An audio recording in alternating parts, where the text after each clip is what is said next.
and supports numerous projects that benefit our students and athletes. For more information on how to join or support the Booster Club, please contact a representative. We would like to extend our sincere thanks to our partners at Synergy Physical Therapy and Sports Medicine for serving as the official provider of physical therapy and athletic training services for Osage schools. We would also like to recognize Bushbaum Lawn Care and Snow Removal for their continued support of Osage athletics. They keep our football field in top condition through their field treatments and care. Thank you, Bushbaum Lawn Care and Snow Removal, for supporting our Green Devils.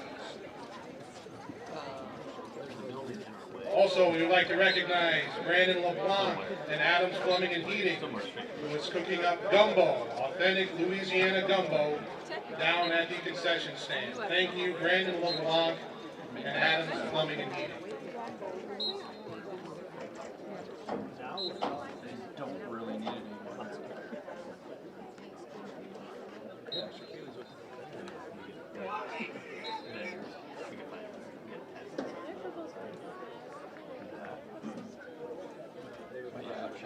We're gonna re-pin. It's got a match like 2 million. We would like to take a few minutes to recognize our seniors tonight. We have a large group of football players, assistants, as well as cross-country runners that we'll be recognizing. Our first senior tonight is Sawyer Brandow. Sawyer is the son of Scott and Vicki Brandow. Sawyer's favorite football memory is winning at Upper Iowa. His advice to younger players is simple: have fun. After graduation, Sawyer plans to continue in the diesel program at NIAC. Our next football senior is Hunter Brown. Hunter is the son of Kelly and Michael Brown. Hunter's favorite memory is going to the second round of the playoffs last year. His advice to younger athletes is to enjoy every moment. It goes by fast. After graduation, Hunter plans to attend NIAC for HVAC. Next, we have Sage Christensen, son of Craig and Jen Christensen. Sage's favorite memory is having fun with his friends on Friday nights. His advice to younger athletes is to remember that at the end of the day, it's not about the wins or losses, but the memories you make along the way. After graduation, Sage plans to attend Iowa State University. Our next football senior is Noah Gallagher, son of Jeannie and Brendan Wagner and Nicole Wagner. Noah's favorite memory is playing football with Tillman during his junior year. His advice is to look at the positives in every situation. His future plans are currently undecided. Our next football senior is Severin Dodd, son of Josh and Nicole Dodd. Severin's favorite memory is playing home games in front of the home crowd. His advice to younger athletes is to enjoy it all. It really does go fast. After graduation, Severin plans to attend a 4-year college to study physical therapy, though he is still deciding where. Next up, we have Donald Heidemann, son of Darla Platt and Bruce Heidemann. His favorite memories include hiding in the equipment shed before practice and the North Fayette Valley victory. His advice is to cherish the time you have with sports in school, and if you want to do something, go do it. After graduation, Donald plans to work in construction and study diesel mechanics. Our next senior is Alex Machin, son of Anthony and Emily Machin. Alex's favorite memory is winning the Upper Iowa team test. His advice to younger athletes is to get good grades and work hard in the weight room. After high school, Alex plans to compete in his second year in the HVAC program at NIAC. Next up, we have Quinn Street, son of Ann and Aaron Street. Quinn's favorite memory is his first game back from injury during his junior year. His advice is to set standards for yourself and attack them. Quinn plans to play football at the University of Northern Iowa, where he will major in biology. Weston Sullivan is our next senior. Weston is the son of Beth and Mike Sullivan and Claire Sullivan. Weston's favorite memory is beating Jessup in the playoffs. His advice to younger athletes is to take advantage of every opportunity you get. After graduation, Weston plans to attend NIAC and become an HVAC technician. Our next senior is Brock Trees, son of Beth and Justin Trees. Brock's favorite memory is celebrating with the boys after a win. His advice to younger students is to keep on keeping on. After graduation, Brock plans to go into the trades. Bryson Volklander is the next football senior. He is the son of Darren Volklander and Tracy Cofoot. Bryson's favorite memory is winning the Upper Iowa Team Camp. His advice to younger athletes is simple: have fun. After graduation, Bryson plans to attend NIAC to study agriculture. Our next senior, Jacob Vance, is the son of Nate and Becky Vance. Jacob remembers getting his first varsity touchdown as his favorite memory. His advice to younger athletes is to work hard to achieve your goals, but have fun doing it. Jacob plans to go into the agricultural industry after graduation. Next up, one of our football managers, Isabel Jacobs. Isabel is the daughter of Trey and Amber Jacobs. Isabel's favorite memory is linking arms with Ivy when they thought a player was going to hit them. Her advice to younger students is to say yes. You don't have to be the most confident or outgoing person to get involved. Just try it once and see what you like. After graduation, Isabel plans to attend NIAC and major in accounting, then transfer to a university to earn her bachelor's degree. One more round of applause for our football seniors.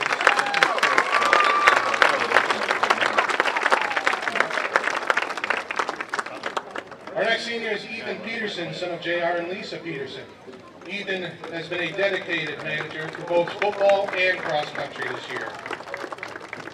His favorite memory is Tyson Stengel shoving an ice cream cone down his throat at Pizza Ranch after the cross country district meet. His advice to younger students is to be involved and be a leader. After graduation, Ethan plans to attend a 4-year college and major in business. Our first cross-country senior is Connor Adams, son of Greg and Renee Adams. Connor's favorite memory is running at Luther when it was muddy and raining. His advice to younger athletes is to have fun while you're in high school because it flies by. After graduation, Connor plans to attend Iowa State University to major in agricultural systems technology. Our next cross-country senior, Madeline Bielefeld, daughter of Katie and Jordan Bielefeld. Madeline's favorite memory is starting her first cross-country practice with a 6-mile run and realizing it was the best decision she ever made. Her advice to younger athletes is not to leave high school with regrets. Try everything you can spend time finding out who you are as an individual. After graduation, Madeline plans to attend Drake University's 2 and 4 program to become a pharmacist. Our next senior runner is Scarlett Burns, daughter of Josh and Colleen Burns. Her favorite memory is the majority of the team getting a PR and singing on the bus to celebrate. Her advice is to remember to do your best but also have fun because it's not really that deep. Scarlett plans to run at Drake University and major in health science. Next up, we have Amaris High, daughter of Joshua High. Her favorite memory is walking cross-country courses with friends before running. Her advice to younger athletes is to figure out who you are before thinking about who you want to be. After graduation, Maris's plans are currently undecided. Jackson Johnson is our next runner to recognize. Jackson is the son of Ben and Amy Johnson. His favorite memory is pre-meet meals with the team. His advice to younger athletes is that you can always improve yourself. Jackson plans to attend college and study conservation. Our next runner, Alexis Colbert, daughter of Mason and Ashley Colbert. Her favorite memory is going to spaghetti suppers with her team and painting pumpkins afterwards. Her advice to younger athletes is not to take everything so seriously, have fun, take risks, and make the most of every opportunity, because high school goes by fast. Alexis plans to attend Iowa State University to major in animal science on the pre-vet track. Next up, Kendall Powell. Kendall is the daughter of Ron and Lisa Powell. She remembers running at Luther her freshman year when it was raining and falling when going up a hill. Her advice to younger athletes is to have fun while you're in high school and don't take it for granted because it comes to an end quickly.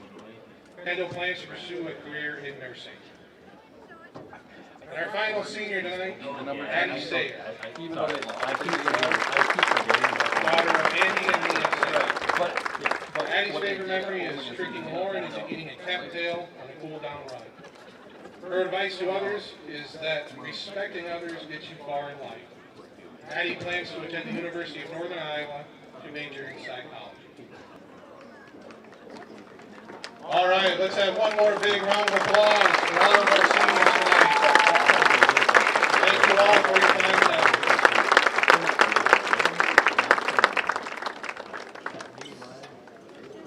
Arizona State can play with Texas in the playoffs. Texas Tech. We just need to get Tech, maybe what we can into the playoffs and let it sort out from there.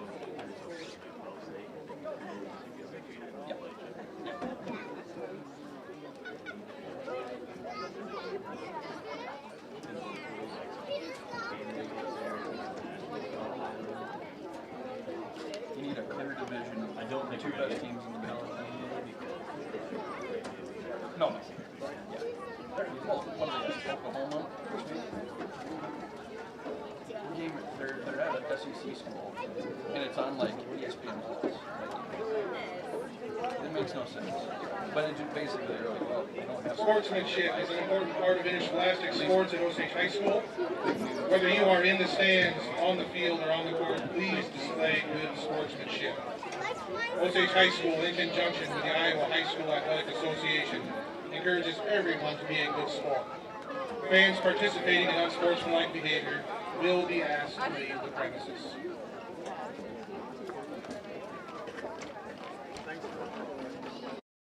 Go Osage Green Devils! A to Z Drawing has been celebrating community spirit and teamwork since 1972. Join us in supporting our local athletes by cheering loud and cheering proud.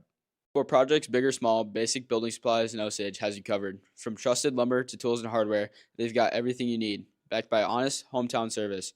Build smart, build local. Basic Building Supplies. Today's GSPN broadcast is brought to you by Farm Bureau agent Nathan McRoberts. When things go wrong, you need your insurance to go right. Farm Bureau's one deductible advantage can help provide peace of mind when you need it most. Contact Farm Bureau Financial Services agent Nathan McRoberts for a super check today, and be prepared for whatever tomorrow brings. Farmers Mutual Insurance, your local insurance carrier who aims to attract individuals with reliable, top-notch insurance policies to help protect what matters most. Contact your local Farmers Mutual Insurance agent today. We are a proud supporter of the Osage Green Devil Sports Network. At Hoff Celebrations, Champion Chapel, we've been serving families in our community with care, compassion, and dignity for generations. Just like cheering for the Green Devils brings us together, we're here to support your family when it matters most. Hoff Celebrations, Champion Chapel, honoring life, supporting community. Home Trust and Savings Bank has served Osage since 1899, offering trusted banking, online services, and community support. Convenient hours, a mobile app, and a team you can count on. Home Trust and Savings Bank, proud supporter of Green Devil Athletics. Since 1977, Mark's Tractor in Osage has been the trusted name in farm, lawn, and power equipment. From compact tractors to side-by-sides, parts, and service, they've got what you need to get the job done right. Mark's Tractor, equipment that works as hard as you do. At Mitchell County Regional Health Center, your well-being is our top priority. We're here for you and your family. Trust us with your health because you deserve the best. Mitchell County Regional Health Center, your trusted health care partner for life. Learn more at mcrhc.com. We're a proud sponsor of the Green Devil Sports Network. Osage Chiropractic is now open. Our family-friendly office was designed with comfort and care in mind. From kids to athletes to parents, we offer safe, effective care for all ages. Osage Chiropractic. honest, caring, and here for your family. Protect what matters most with State Farm. Our unique plans offer peace of mind and reliable coverage for you and your loved ones. Stop in and visit Craig Eisenman at 1429 Main Street in Osage to get a quote today and experience the difference of personalized Green Devil service. Dr. Aaron Street and the team at Street Chiropractic have been serving our area with competence and compassion for over 20 years. We offer a wide array of services and specialties: athlete care, improved performance, prevention, and recovery from injury, certified pediatric chiropractic, certified perinatal pregnancy chiropractic, functional medicine and nutrition, certified acupuncture, Class 4 laser therapy, shockwave ultrasound, massage therapy, and much more. We are a proud member of the Osage Athletics team. Go Green Devils! Life moves fast. New homes, cars, businesses, and families. At Town & Country Insurance, we're here for every milestone. With decades of experience, loyalty, and genuine care, we help protect what matters most to you, your future. Town & Country Insurance. Local people, trusted protection. Unlock your farm's full potential with DeKalb and Asgrow from Jensen Seeds, a proud supporter of Osage High School. Our seed delivers higher yields through innovative crop protection and plant breeding. Choose Jensen Seeds and watch your farm thrive. Call Brad at 641-425-0494. Tonight's game is powered by Asa Abloy, proud supporter of Green Devil Athletics. From durable doors to expert service, Asa Abloy delivers quality you can count on wherever you are. Asa Abloy, opening doors to excellence. Support GSPN, our student-led sports streaming network, and help us bring every game to you live. Scan the QR code now or send your payment to 820 Sawyer Drive to donate and keep the action going for our athletes, families, and fans. Every contribution counts. Thank you, Green Devils.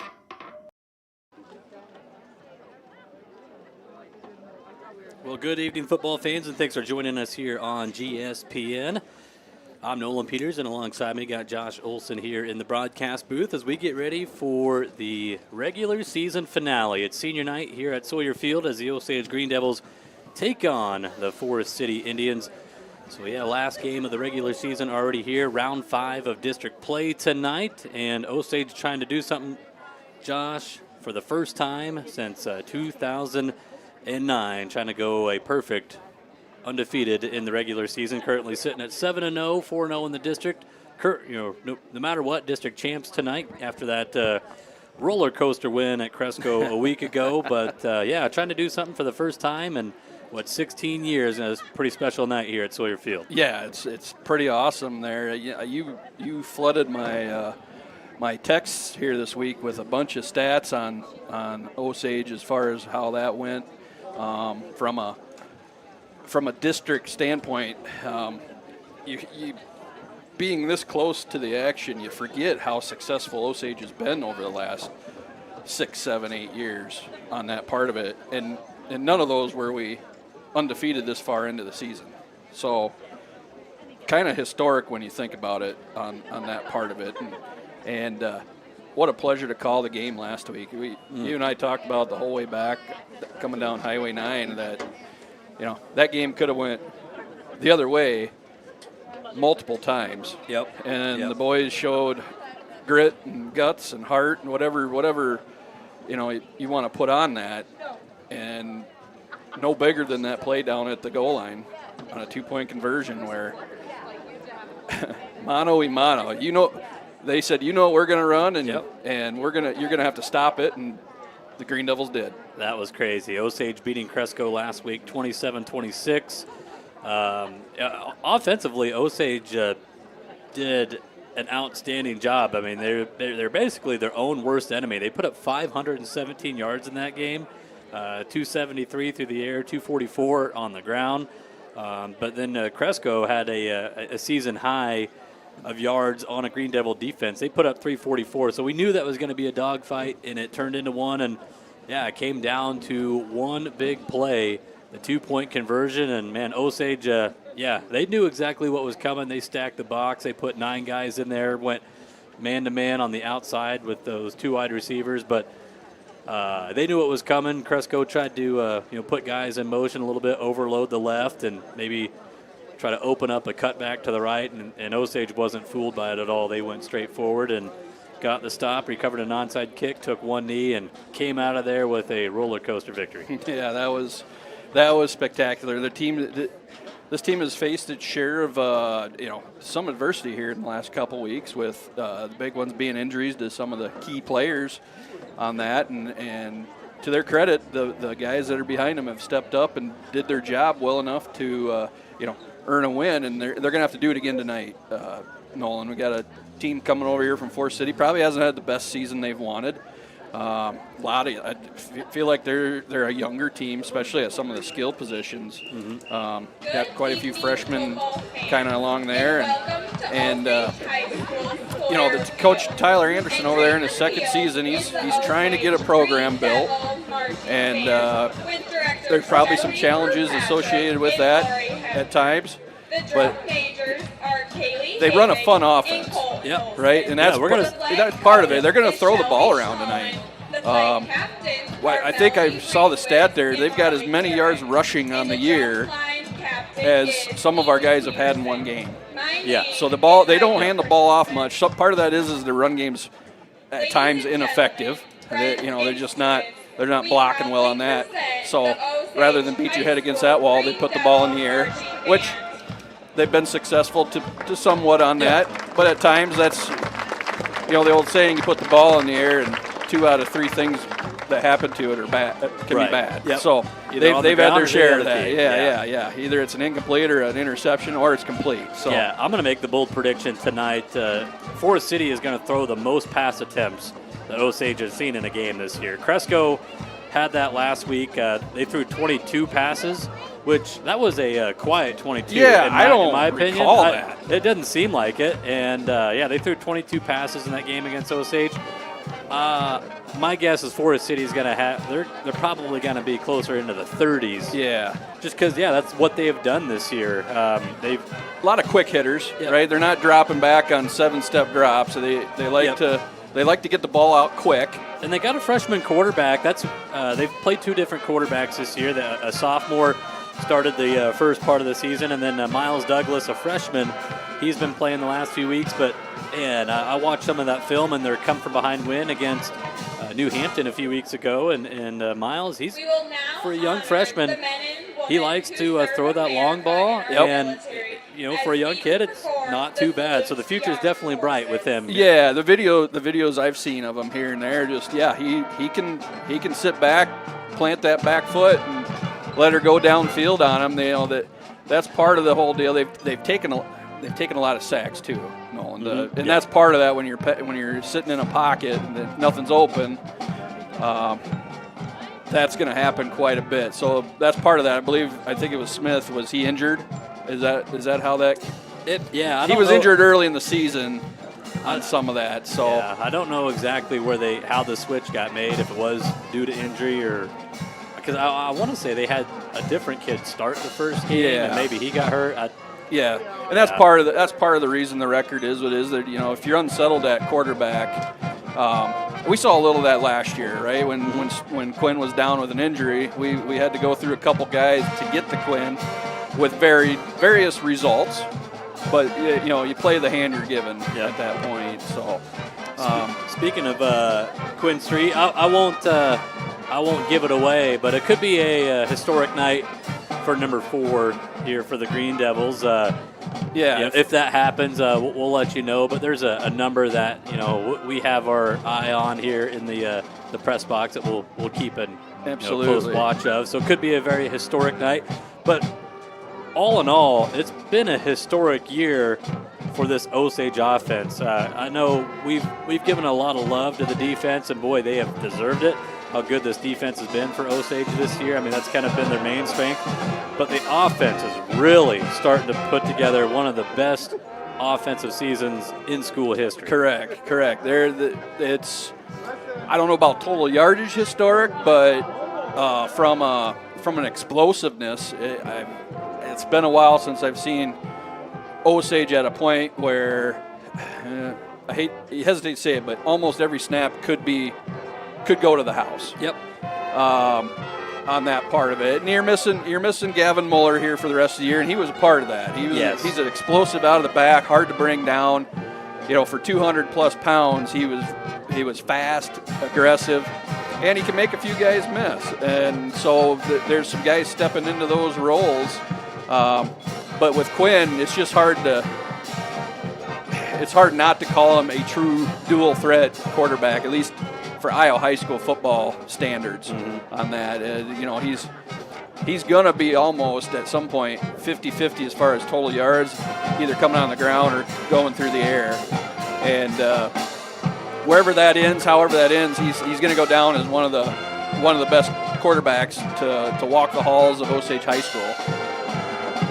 Looking up here, the team. So I think right now, offensively, Osage offense is only off 4 yards per game for the most total offense in a single season. Averaging wise, they're averaging 437 per game.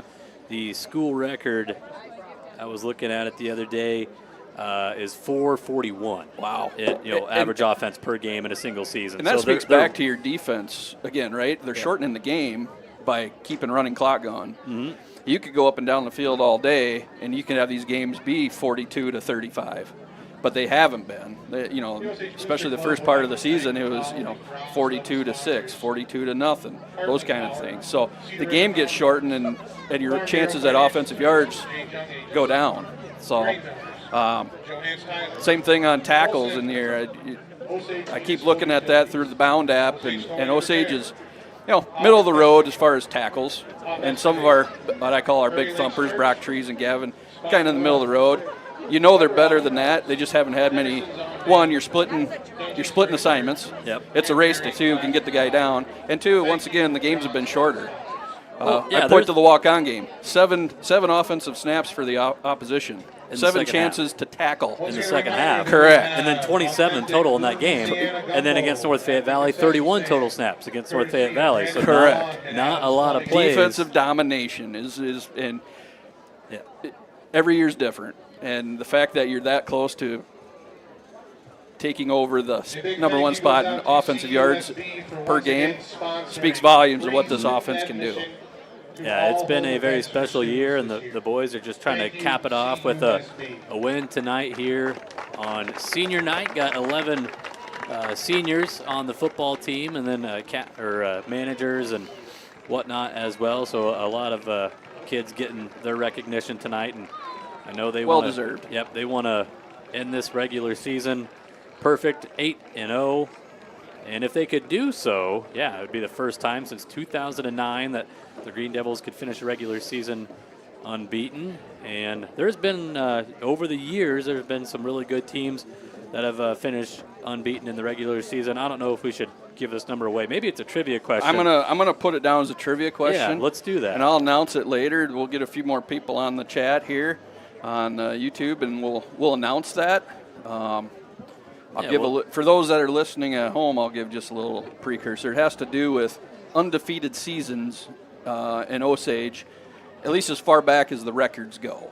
So we're talking probably as far back at least to the middle 70s is probably where the records probably are the most accurate going forward. So we may have missed one, but we're going to call these the official recorded years on that part.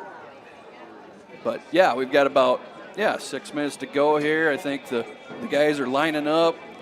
Tunnel's starting to smoke. Should we put it on the chat already, or should we wait a little bit? We can put it on the chat.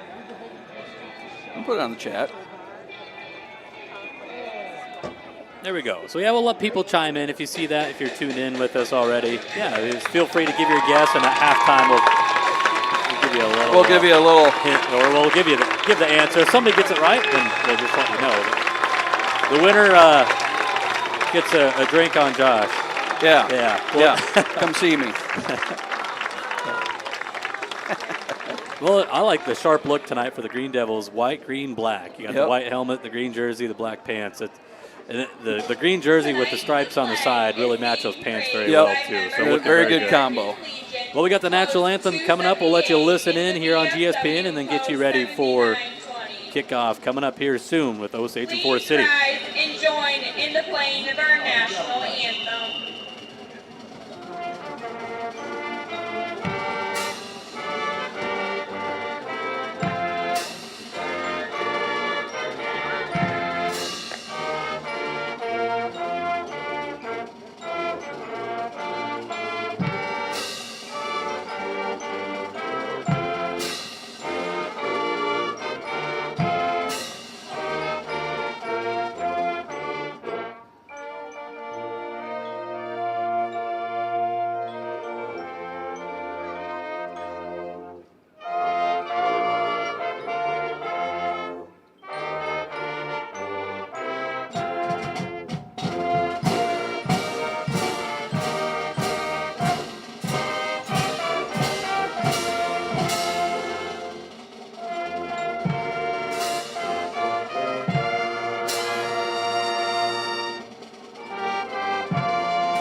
All right, the Osage Marching Band always doing a good job getting the crowd pumped up here at Sawyer Field. And boy, what better night for a football game. 68 degrees currently right now. We do have a south wind a little bit. What's it saying? Wind right now. A little bit. You know, we've been gusting 19 miles per hour. Not too bad, though. It seems like it's been at least a couple of years now on that. We have not had any, I'm going to call it inclement weather, cold weather, even overly windy weather. There is a breeze out of the south tonight.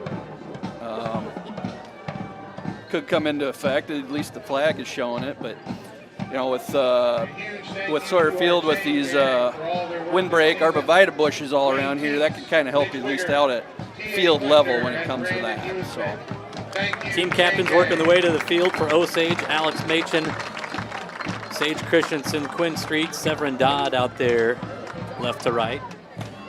Yeah, shout out once again to Gavin Muller, who's, I believe, did he go get fixed up here in the last few days? Yep. So he is not on the sideline tonight. He's at home recovering. Yeah, we wish Gavin nothing but the best on his road to recovery. And thankfully for him, he's just a junior. He still got next year to come back and make his mark bigger as it is, and then hopefully we can get him on a wrestling mat this year. If not, he's still got next year as well. Osage wins a toss. They're going to defer. So Forest City is going to receive. The Green Devils are going to be kicking off with the wind to their back here in the first quarter. And those of you watching at home, you see the cameramen out on the field. Shout out to, let's see, that's Eric Burt with EB Edits. And if you're not on Instagram, I would say find yourself an account and find him, because he and his crew do a heck of a job kind of just catching video and shots of pregame, during the game, and sets it to music. That very talented. It's one of those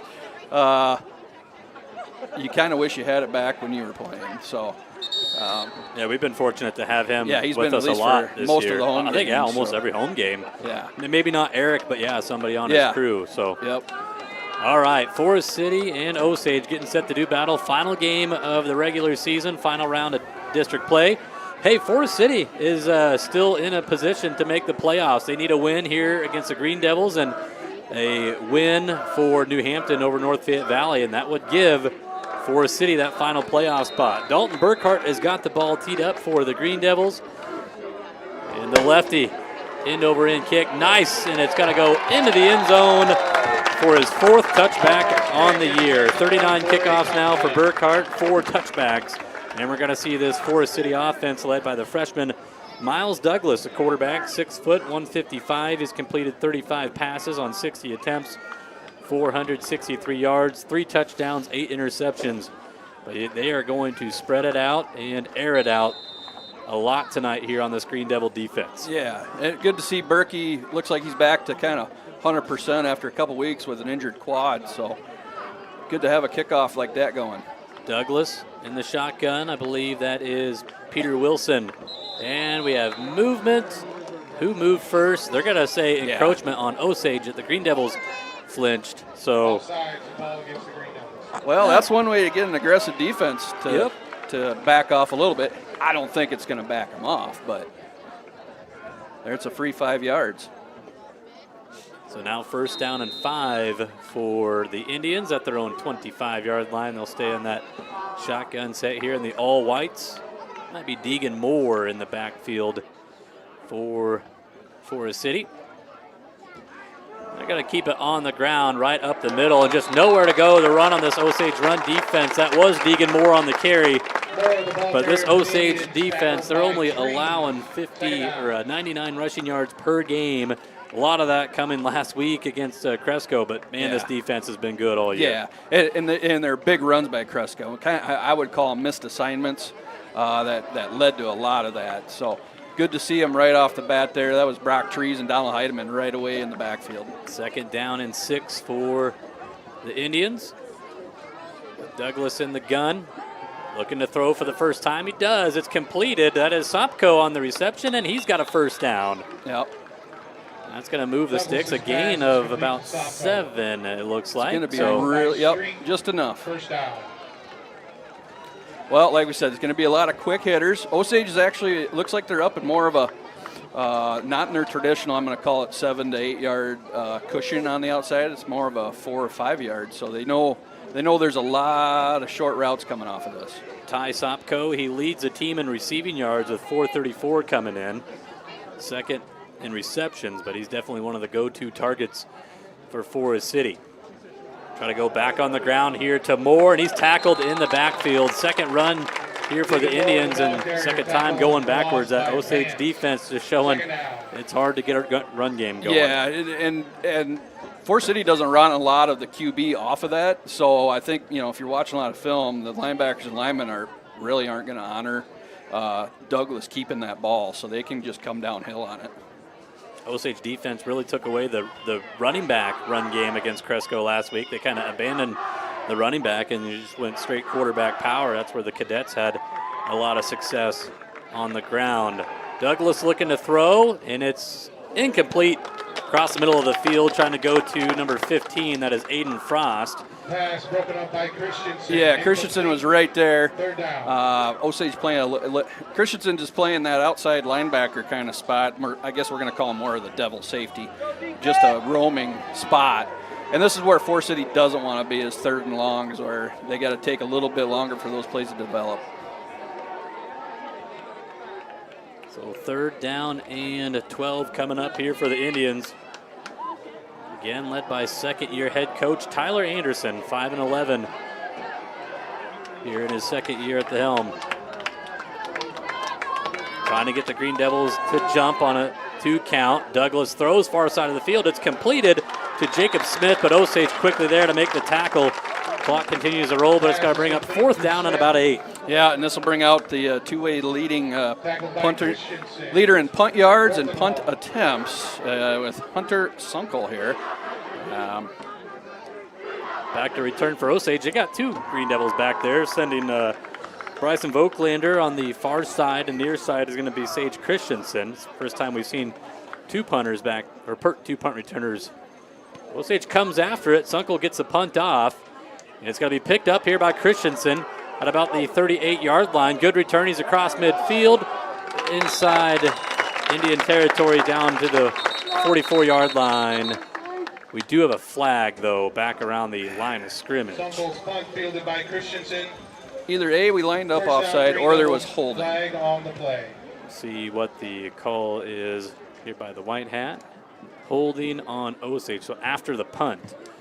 So that's going to back the Green Devils up 10 yards from the return. So should put them around their own 46-yard line. But Osage will still have possession here with officially 9:20 to go in this first quarter. We got some questions here on the video stream. Josh got, so Gavin Moeller, his dad is Bob Moeller. So, see, or actually, no, it's a 15-yard penalty. Oh, that's actually tacked on where they picked the ball up. So Osage returned it from the 36 and backs them all the way up to the 26. Before the kick. Well, it would have to be after the kick because possession for Forest City ends. But yeah, I guess you mark it off from where you start the return. So we are at the learn something new. 1st and 10, Green Devils. Their first play of the game, going right to Brock Trees up the middle. Big run for Brock. First down run all the way up to the 48-yard line. A run of 22 yards on 1st and 10. Yep, and that's we knew Brock Trees is going to get more work now that he was splitting some time with Gavin Muller, and now that Gavin's no longer available, it's Brock Trees' turn to put yards in the book. He had a rushing touchdown. It was the go-ahead rushing score last week at Cresco. Osage looking to throw for the first time. It's completed to Severin Dodd, and Dodd all the way up to the Forest City 41. That's going to be enough for a Green Devil first down. Yeah, that's right now Forest City's just playing kind of 10-yard cushion, so that play is going to be there a lot. Quinn Street with over 1,300 passing yards, close to 1,000 rushing yards as well. He is the 2A leader in total touchdowns. He has 29 total touchdowns, 14 through the air, 15 on the ground. 1st and 10, Osage, first snap inside Indian territory, going right back to Brock Trees. Fights off an arm tackle and then gets gang tackled around the 36-yard line or so. Got a 4-yard run there for Brock. Well blocked there. Second down. Street just reading the defensive end there. Made the right call.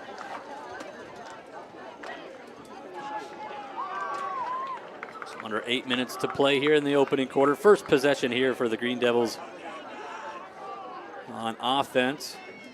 2 receivers spread out to each side and Trees to the right of Street. Now they'll put Dodd in motion left to right.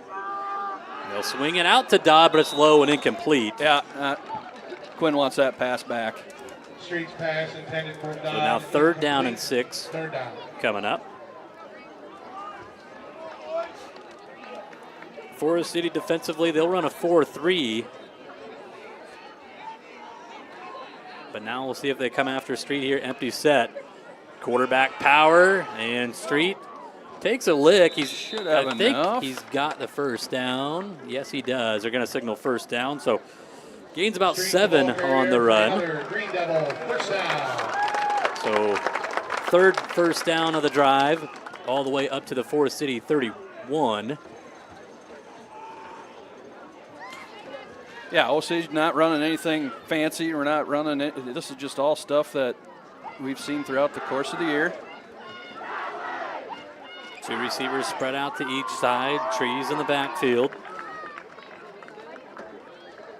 Dodd comes in motion, left to right. They'll overload the right side. They'll throw to the left, though. It's completed to Griffin Uhlenhop. Griffin quickly tackled, but going with that nice slant on first down. Good gain of about 9 yards. Yep, good to see Griff get a catch going early on here. I think teams here and districts have keyed in on number 2. He's drawing their best guy on that part of it. It's really opened up Severin Dodd in that passing game. Dodd is close to 4. He's actually over 400 yards receiving now. 2nd down and 2. They'll go to Brock, and he should have that. I think he's got the first down. I think so. He needed 1. He's going to gain a yard we and haven't a half. stopped the clock. Oh, no. Back judge is stopping the clock, and White hat signals first down. So another first down for the Green Devils. Ball right around the 21. We're approaching the halfway point of the opening quarter.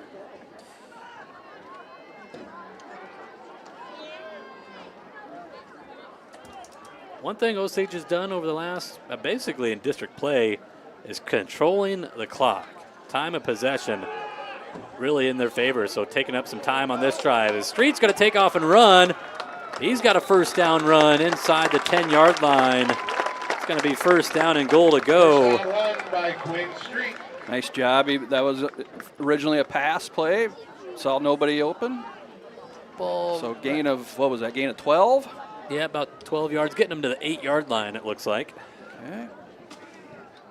That's what I'll officially go with. So first and goal, Osage, under 6 minutes to go. About 3+ minute drive here for the Green Devils, and they've had a few of those.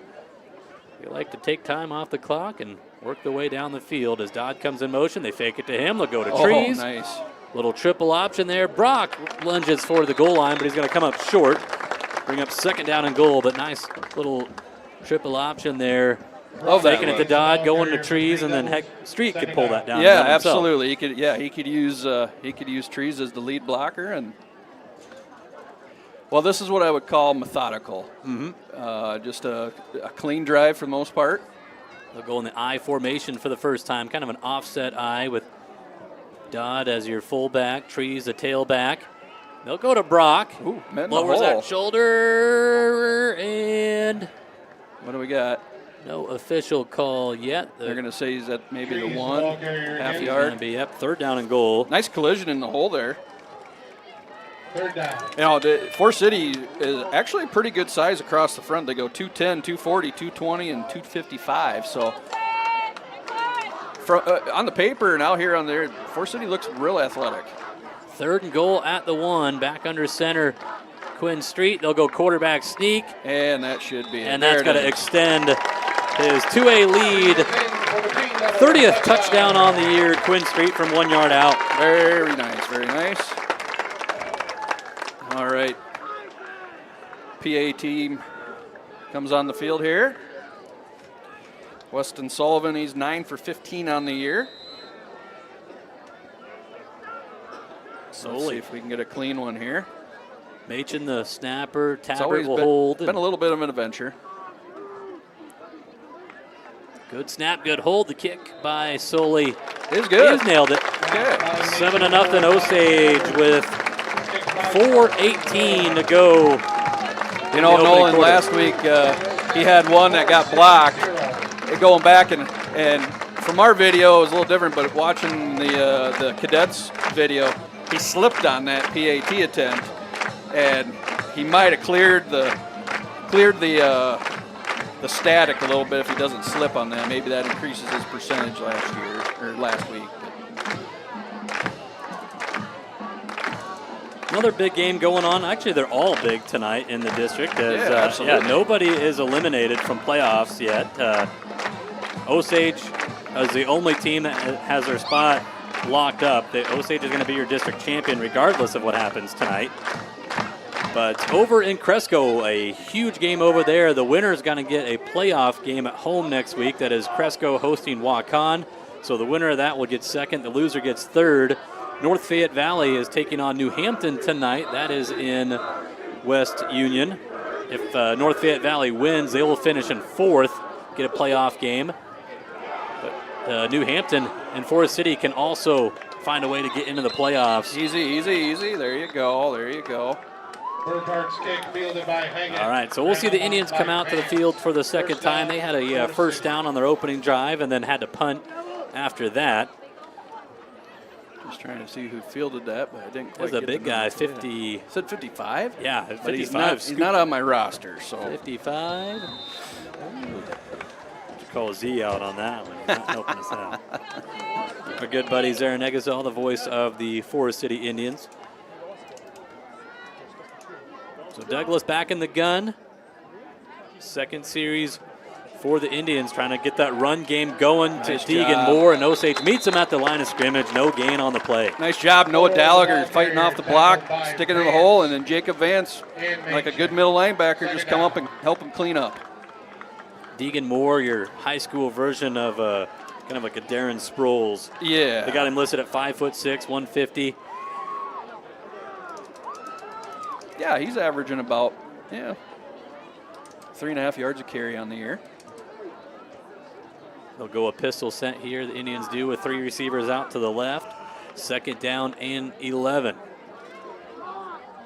Douglas will toss it to Moore. Just straight toss sweep, trying to get to the edge. And Moore's going to jump Nice little forward. hesitation. He got a 2-yard gain on the run. I thought that it was going to be a big loss because we've talked about all year trying to go to the outside against this Osage Green Devil defense is fairly difficult, if not impossible at times. And it looked like another one. But yeah, a little change of pace, and he found just a slot to get back to the line of scrimmage. Bring up 3rd down and 10. Get it right on the scoreboard. 3rd and 10 coming up here for the Indians of Forest City. Douglas looks to his right. He will throw, and it is intercepted by Quinn Street. Pulls it in with the left hand, and Quinn Street's going to be tackled at the 41. That is going to be Street's 3rd interception on the year, the 8th by this Osage defense. And that's what a good free safety does. Just kind of plays center field there. He had it dialed in the all way, and I believe, Nolan, if we go back, that may have been a one-handed interception. Yep, he snagged it with the left and brought it into the body, but there is a reason why the UNI Panthers want that kid to be in their secondary next year, and he is signed to go be But it was good. It was also good coverage by Tate Tabbert, too. Yes, he was all over. Tate was right there with him. Trying to go to Ty Sopko was the intended receiver for Forest City. Osage, little eye candy here, moving trees around. They're going to swing it out to him. He's got some blockers. And Brock, big play here. 1st down and more. Lays out an Indian on that sideline as he gets inside the 25-yard line. A little swing there for about 16. Yeah, and that was a freight train coming at 170 pounds. The guy he met with there, he's walking it off right now. I don't blame him. That looked like a shoulder right there. I know I'm going to sound like a broken record, but man, Brock Trees, they have him listed at 170, and that kid just plays a lot bigger than he is. He just plays behind his pads so well. Yes. He's having an outstanding senior year. 1st down and 10 as Street rolls here to the near side. He's under some pressure. And now Quinn's just going to take off and run. He'll get out of bounds, gain some yards. Flag on the play, probably a hold. Yeah, I think we're going to have a hold here on the left tackle on Osage. As it looked like Forest City, that was at 54, Carter Osmundson getting some pressure. Yeah, getting a call there. And that's tough if the defensive end decides they're just going upfield. That's a hard one. You either got to ride them clear out of the play, but I know the keys on the offensive line are you got to pin that guy inside. So, yeah. Spot foul brings up, 1st and 20. Yeah. Yeah.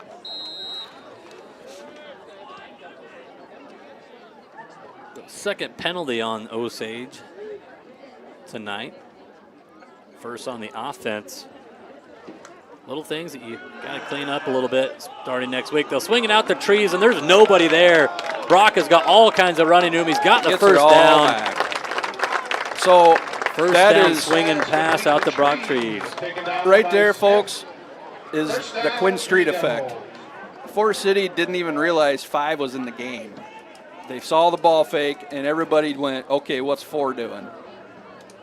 From about the 11-yard line, 1st down and 10, so Osage can get a 1st down. They'll go with Street, runs to his right, cuts to his left, and he's in there for the touchdown. 11-yard run for Quinn Street. That's now 17 on the year, and Osage jumps out in front, 13-0. Yeah. Adds to his currently state-leading total on that. We'll see how the night ends with that going, but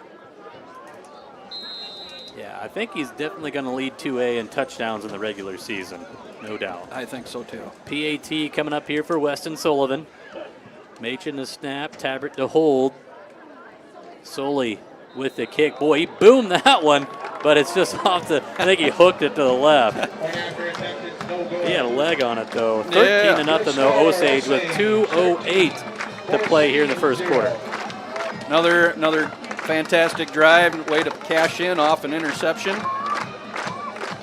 We talked about that, Nolan, with Forest City putting the ball in the air. There was going to be some chances for some big plays in the secondary.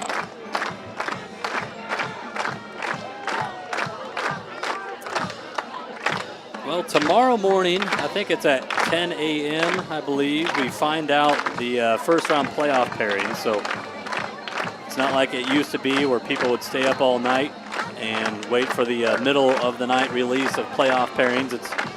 They now let you get some sleep. So I think around 10 a.m. we'll find out who is coming to Sawyer Field next week. There are only, to my math, there's only been 3 teams that have clinched a district championship in Class 2A. Osage, one of those. Roland Story and Mid-Perry, the other 2 teams. And then there are 3 other district games going on tonight that are basically district championship games, winner takes all. So we're going to find out a lot about the 2A playoff field in the next couple of hours as the Indians get across the 20-yard line on the return. It's just so nice to have a kickoff that goes that deep. Burkhardt's kick is fielded by Smith, tackle made by Bremer. Yep, the return there, Like Jacob Smith. 25-yard line. First and 10, Forest City, their 3rd offensive possession. The last one ended with a interception. Picked off by Quinn Street, his 3rd interception on the year. Osage are 8th as a team. Indians back in the pistol here. Miles Douglas, a freshman quarterback. Hands off to Deegan Moore, and he is met behind the line of scrimmage again. Yeah, we got Cooper Street in there this time. Moore on Also, the carry for the Indians, tackled by nice Street job by and Ross. Camden Ross. Noah Gallagher in there. 2nd down. So 2nd down and 11 coming up here for Forest City. Is got under a minute 40 to go in the first quarter. We will keep an eye on some other district scores. I mean, a good one over in Cresco with the Cadets and I think Walk-On they kick Indians. off at what, 7:30? 7:30. Okay. Heck, they might be listening to us right now. Who knows? Indians looking to throw, and it is completed. Nice pass there. Yep. By Moore or Douglas, and he goes to Pass is complete to Aiden South Frost. Tackled by Vance. You know, and one thing that Forest City does have is they've got size on their. Just looking at their tight ends and receivers, they're most of them are all 6 foot or better. You know that's going to be a good basketball team this winter. Absolutely. Over there. I mean, it always Forest City is always Forest is. City, Yeah, but yeah, yeah. you can just look at that football lineup and know that, yeah, their basketball coach is going to have some fun. Yeah. If those guys are playing basketball, I guarantee they're physical. 3rd down and 8 for Douglas. Throws it quickly, airs it out to the far sideline, and it is completed. Maybe a push, but no, it's going to be a completion there on the far sideline. I'm going to give Volklander a pass. That was a definite. Trying to see, that catch was. Is that Sopko? Might have been. Yeah, there was definite hands on the back of the shoulder pads, but hey, if they're not in the position to call it, then. Puts you at your own 49-yard line, 20 seconds to go here in the opening quarter.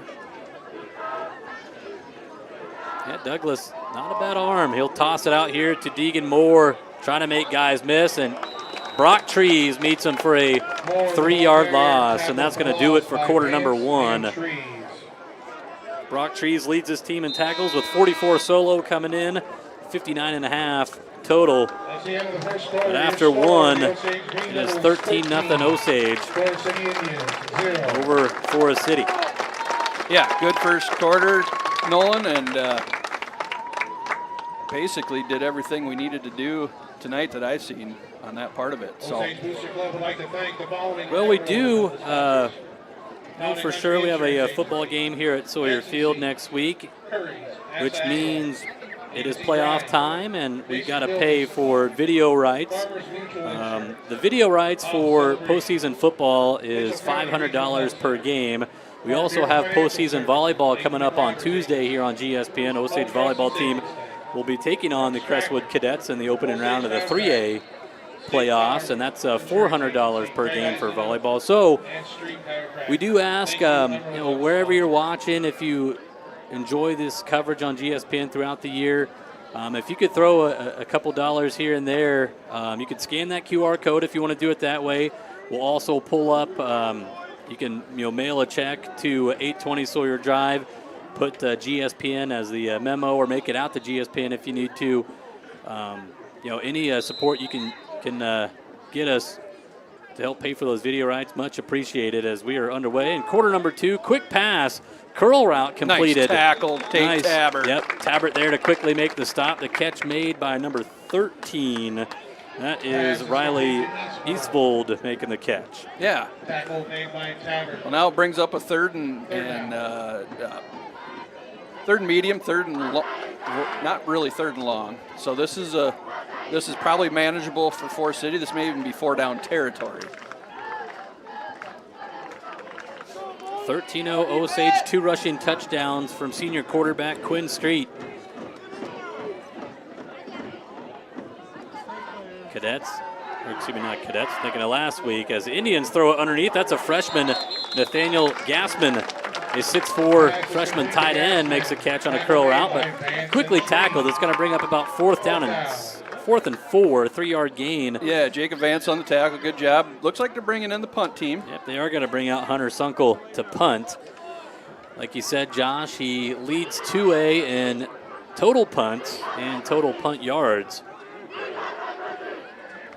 Osage has 2 returners again with Voigtlander and Christensen.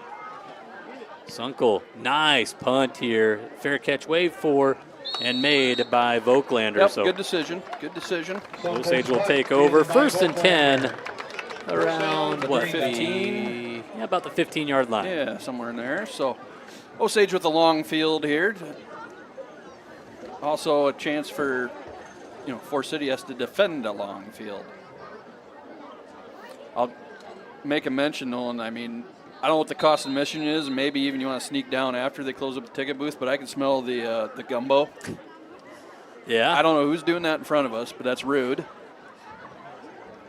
But it smells great. So I don't know who fundraiser down there at their. Osage going to fake it and go to Quinn Street on the keeper, far side of the field. Huge run, foot race on the sideline, and Street's going to step out of bounds as he crosses a 40.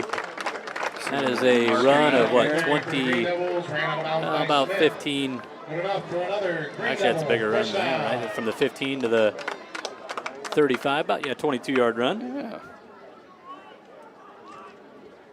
So, I'm going to have to look it up there, but Adams Plumbing and Heating, the new owner. I believe he's a Louisiana native now, and he offered to cook genuine Louisiana gumbo as a fundraiser for Osage schools. I believe we know the guy whose house he's renting here in town. Swing pass out to Trees again. This has been the go-to pass play. Brock makes the catch. He's tackled inbounds. Close to a first down. That's got to be a first down. They got to stop the clock and move the chains. Yep. That's another Green Devil. Yeah, Thompson on the tackle there. Once again, they're watching 4 and green as Trees leaks out of the backfield on that. He's got that outlet anytime he wants. Brock came into the game with 11 receptions. Heck, he's got about 4 or 5 already this game. Right. Another guy for somebody to scout and try to take away. Street's going to keep it. Quarterback power. He's got a first down run inside Indian territory, and he's going to take this one to the house. This one's going to go for 52 yards. Touchdown run, number 3 on the night for Quinn Street. Nice job up front.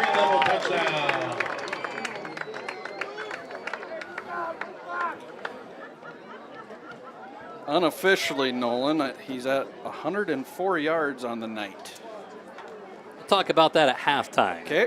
Why that number is important.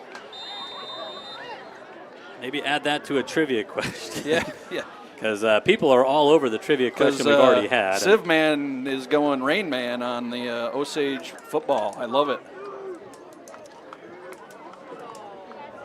So Machen to snap, Tabbert to hold. Weston Sullivan, actually, Tabbert's just got to pick it up, and no way. He's in. No way. He's in for 2. That's the 3rd time this year that Mr. Tabbert has picked up, a broken play on a PAT attempt and run it in for a 2-point conversion. He's 3 for 3 on that. We probably should get a helmet cam on that. He may be purposely fumbling that snap. Well, that one, I wouldn't put it past Tate.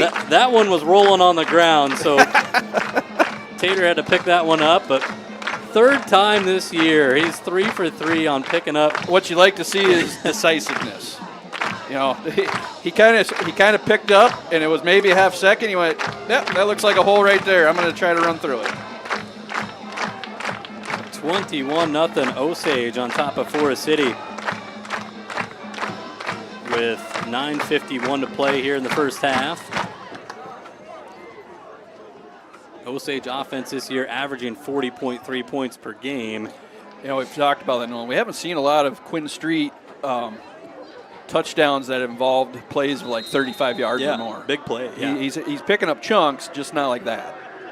Burkhart to kick off in the wind. He shanks this one off to the left. The ball's rolling on the ground, and Osage has recovered it. He picked it up. Tate Tabbert. Tate Tabbert. Have a season, young man. He had the interception last week against Crestwood. He had a monster catch on that game-winning drive for Osage.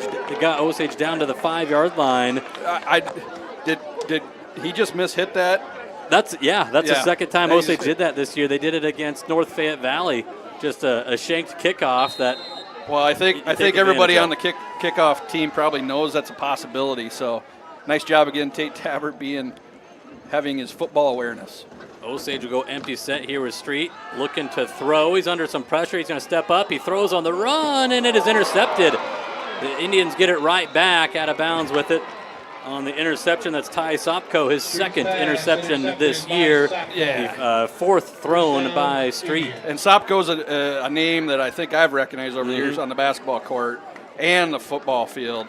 Very good athlete. If you're thrown in that direction, you should probably make sure that was kind of a floated pass. Yeah, the Indians won the line of scrimmage there, and Street didn't quite get enough on that. Sopko in good position, but I guess it takes you back to where you could have started the possession on the kickoff. Correct. First and 10 Indians at their own 21-yard line. They're trying to get the run game going, and it's just not going anywhere as Deegan Moore, just as soon as he got the handoff, the poor kid just had to hit the brakes as Green Devils had a wave of green there. Noah Gallagher again, and 185 pounds. That's fairly generous for Noah. But he is lightning quick. And I've seen him on the basketball court, especially in the JV games last year. Quick twitch. Yep. Can jump around, makes moves.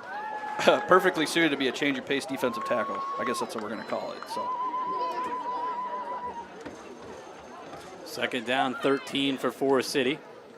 Miles Douglas, the freshman quarterback, throws. Nice pass, quickly completed to Gassman, but right there to make a tackle. Sage Christensen all over that one on Gassman. Yeah. And that's a tackle for a loss there on the out route. Was that 36 or 86?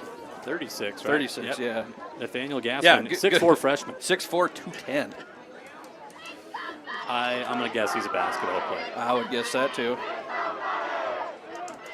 Not saying that you can't be a wrestler at 6'4", but it's awful tough. You got a lot of leg there to get caught up on the mat. You're not pushing that kid around at 6'4", 210. No. Third down, 14 for Forest City. Flag on the play right away. Douglas's pass. It's a jump ball intercepted by Voigtlander. Let's find out what the penalty is. Well, either we lined up off sides or they were in a formation penalty. Yep, and looking at body language of Osage, they're saying it's on Forest City. Yep, it is on the Indians. Yeah. So penalty's going to be declined, and Bryson Voigtlander gets the interception. Nice job, Bryson, on that one. Didn't have to worry about getting shoved in the back. So, well, he took an awkward fall there too, jumping up there, trying to go to Sopko, the receiver, but Voigtlander intercepts it. Osage will take over at the 38-yard line of Forest City, almost the exact same position where Osage took over on their last drive that ended in a interception. So, just trading INTs. Trying to see who we have all in the backfield here. Kind of a full house formation here. They're going to run triple option, pitch it out to Trees, And Brock, we have a flag on the play. Brock got to be tackled for a loss of about 1. I'm guessing there's holding. That's usually what's happening out here. Trees, the ball carrier. They faked it to Dodd. Quinn took a hit on the pitch. Quinn made the right decision on that. Let's see what the flag is. It's a side judge coming here talking with the white hat. I'm gonna guess it's probably a hold or a block in the back on Osage. That's usually generally where that's coming from, especially with that. Yep, it's on Osage as the white hat was trying to get a hold of that Florida City sideline, letting them know what the penalty is.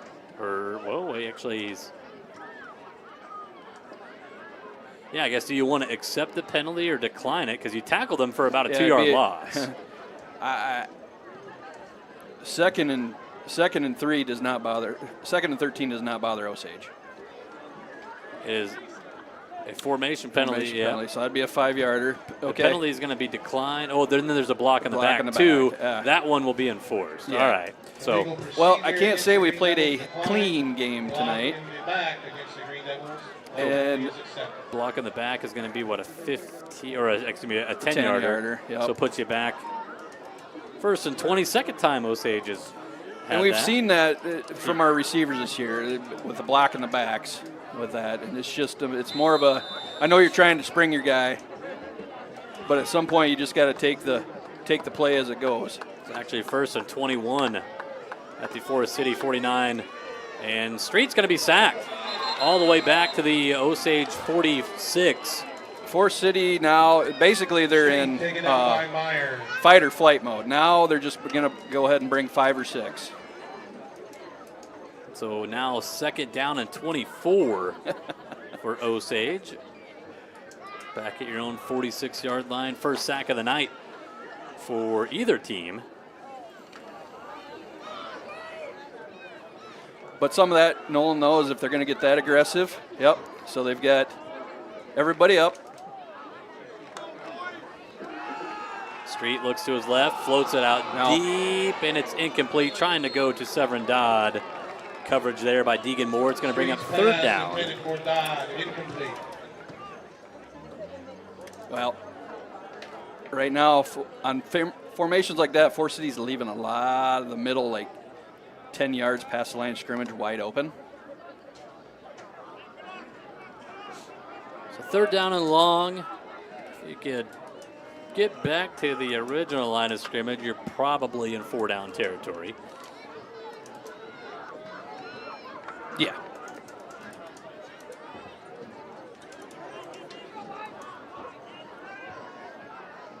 So Dodd comes in motion. They fake it. Looking for a screen play to Trees. He's got it. Big play here across the 40, inside the 35. Going to be about 3 to 4 yards short. Yeah, he's not going to have the first down, but that's what I was talking about. Forest City is just now, they're 4-down linemen, and they're sending at least one linebacker. So you're going one-on-one with the blocking scheme. So quick hitters, screens like this can help you achieve that. Going to bring up about fourth and about 3. A long 3, a short 4. Yeah, something like that. Going with the running back screen play to Brock Trees. Fourth down, Osage going for it. They're bringing the full house. They will throw. Passes high, but it's pulled down by Yulin Hop. Nice job. Griff went up and climbed the ladder on that one. Makes a catch. First down for Osage at the Forest City 24-yard line. It was an interesting call. Forest City decided to bring heat again in a short yardage, so doing that leaves you those quick hitters kind of wide open. So Osage overcomes, what, a second down and 24. 24, yeah. At your opponent, 24-yard line now, first and 10. All sorts of eye candy. They'll swing it out to Dodd, and Forest City quickly there. Jacob Smith on the initial hit. I think you can see, Nolan, at least I can, something coming off of that. The way Forest City's crashing down on that swing pass. There may be a double move coming off of that. Maybe not now, but in the future. So second down and 11, Osage behind the sticks. Fortunately, he's done a good job of, putting Osage in some down and distance. Got 10 seconds on the play clock. And, well, Osage is going to back up a little 5. That play was all sorts of jacked up at the beginning. Yeah, Dodd going down into a 4-point stance. Street grabbing him by the hip pad going, no, you're up here by me. I like the hard count going on too, but Yeah. So now second down 16 for Osage, back at your opponent 30. Up 21-0 here with 5:35 to play in the first half. Go option play here to Dodd, right up the middle. Dodd inside the 20, down to the 19. A 11-yard run there for Severin Dodd. Nice job. Dodd, the ball carrier for the Green Devils, tackled by Duncan. Looked like Simon Mayer was a little slow to get up there from his defensive tackle position. So now third down and 5, manageable here inside the red zone. 3 touchdowns tonight for Osage, all 3 of them on the ground by Quinn Street. Puts him up to 18 rushing scores on the year.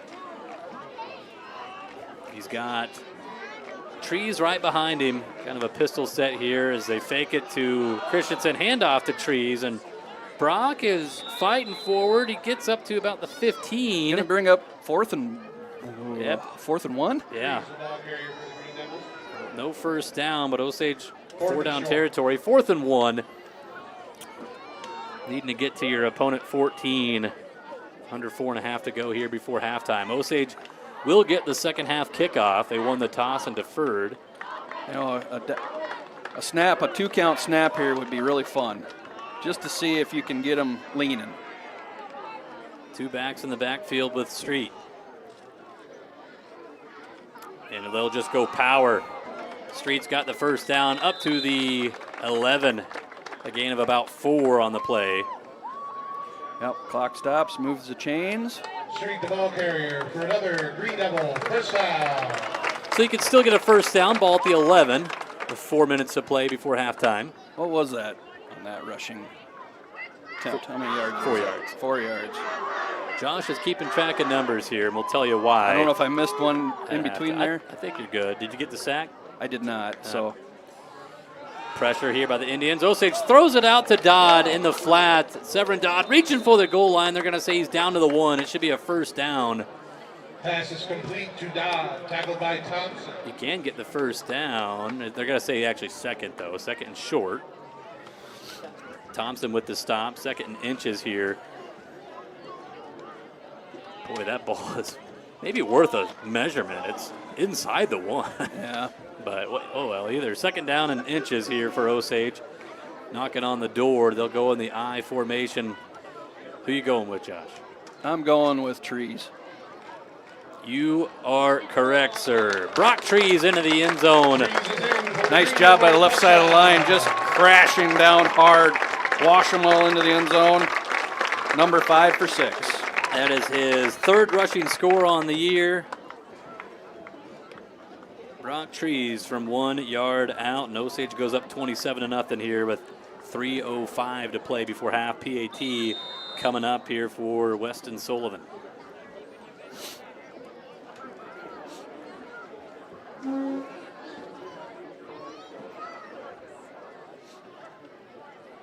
Snap by Machin, the hold by Tabbert, and the kick by Soli is just to the left. That's 2. He's just yanked. What keeps the score at 27-0 here. 3:05 to play before half.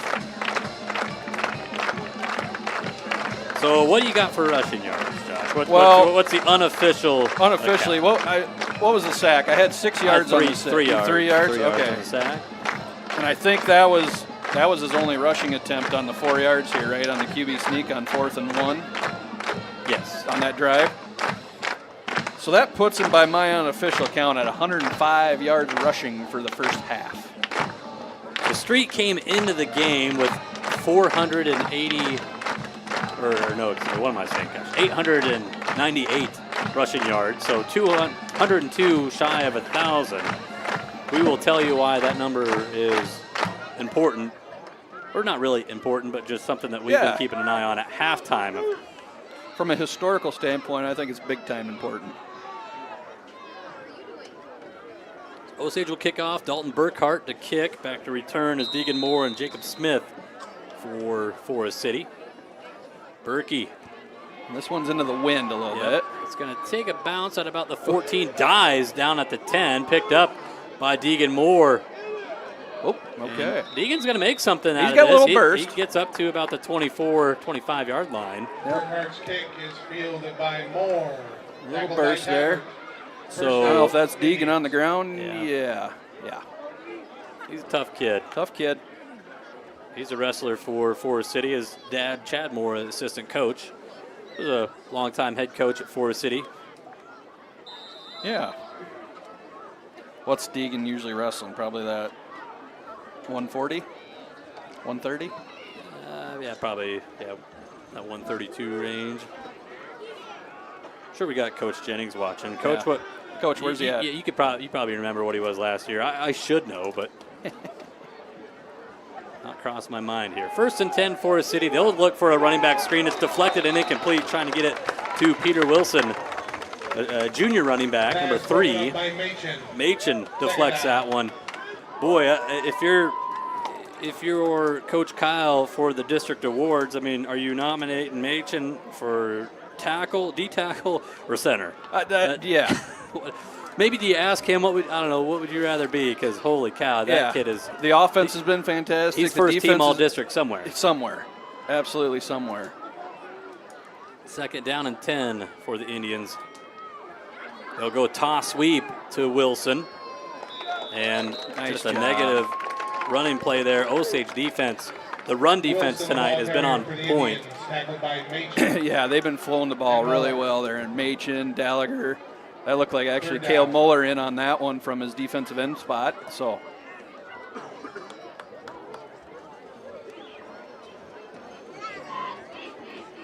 So 3rd down, 13, under 3 minutes to play here in the first half. Indians will go trips here to the near side. Well, lately it's just been either chuck it to the left or the right on long distance here. Douglas a pass, throws, and it is intercepted again. This one intercepted by Cooper Street. He's a little slow to get up. Yeah, pretty good. Actually, no, it's Brock Trees. That's Brock Trees with the interception. Brock on the coverage there. Might have taken it just something, maybe a... So 3 straight drives there for Forest City ends with an interception there. Brock Trees, his first INT on the year. So now Osage will take over 1st and 10 at the Forest City 30. Yeah, so your starting running backs on the sideline. I think he got the wind knocked out of him. So empty set here. We'll see that quads left for the first time. On an island is Griffin Eulenhop. They'll throw it out to Tate Tabbert. Tabbert trying to fight off of a tackle, and Forest City's going to have a tackle for loss. Yeah, that's just a tough way to make a living out there. You know, 3 blocking 4. Tabbert's 3rd reception on the year, but he had the big one last week. He only had 1 catch against Cresco, but it goes for over 50 yards and got the Green Devils down to the 5. They scored on the next play. That would be the game-winning touchdown drive. The game-winning play on that drive was a 2-point conversion. That was a game-winning score. Then the defense came away with that game-winning stop on the 2-point. Right. 2nd down, 12. Osage going on the ground. Severin Dodd. And he's going to fall up to the 27-yard line. We'll get a timeout. Should bring up about 3rd down and 7. Green Devils, tackle made by Duncan. Get everybody off the pile here. Osage calls a time. That's their first timeout used. I just realized I don't have my... Oh, we have a face mask. Didn't see that. Well, he just dropped the flag. It's just a 5-yard face mask, it looked like. So it's not going to be the first down, but it's 5 yards tacked on from the run. And it should bring up... Trees was coming back on, but... Still 3rd down. Yeah. Second and short. Oh, you get the yards plus the face mask and the no loss of down. Okay. Well, second and short. Osage swings it out, trying to go to Dodd. It's incomplete. So now they're going to put second down. Flag on the play. And a flag on the play. I think this might be pass interference on Forest City. That ball was up in the air to Dodd, and there was contact made. It looked like it is a pass interference. Yeah, it looked like Dodd kind of got stopped real short. Well, that will be enough for a automatic first down, as Osage only needed 2 yards to move the sticks. It's going to be a half the distance penalty, but still enough that it'll be 1st and 10 Osage with 1:06 to play before halftime.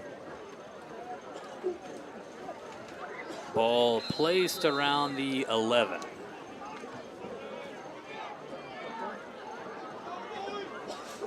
Trips right, one receiver left. Trees back in the game at tailback. Street rolls to his right. He throws, and it's knocked down. Nice play defensively by Jacob covered. Smith. And boy, that That was almost a little dangerous there. That could have been going the other way. Nice play there by Smith, the sophomore linebacker. Yeah, Forest City's had really good coverage for the most part on the design passing plays. I think the only time they've really gotten out of position is on the clear out swing passes, then the screen pass. So second down 10 at the 11.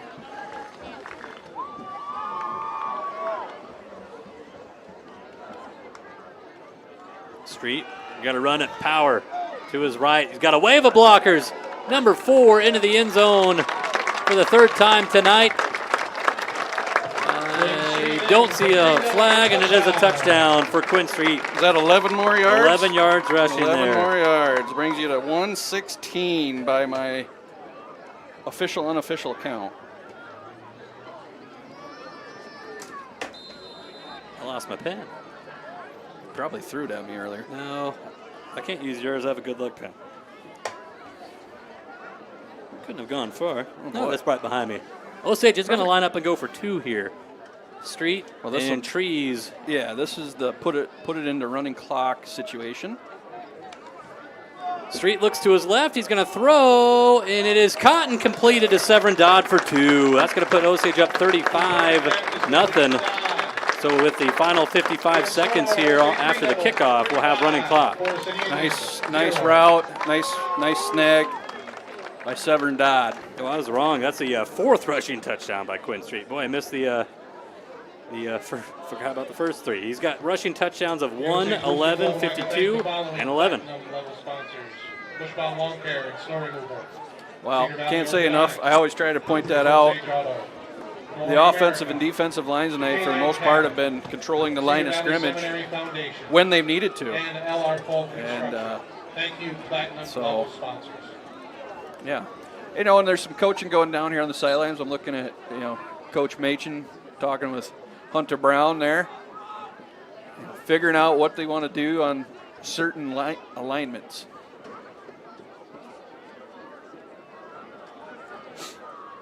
Osage will kick off, and then running clock will start. So Forest City will probably only have a play or 2. Osage has 2 timeouts remaining. Forest City with 3.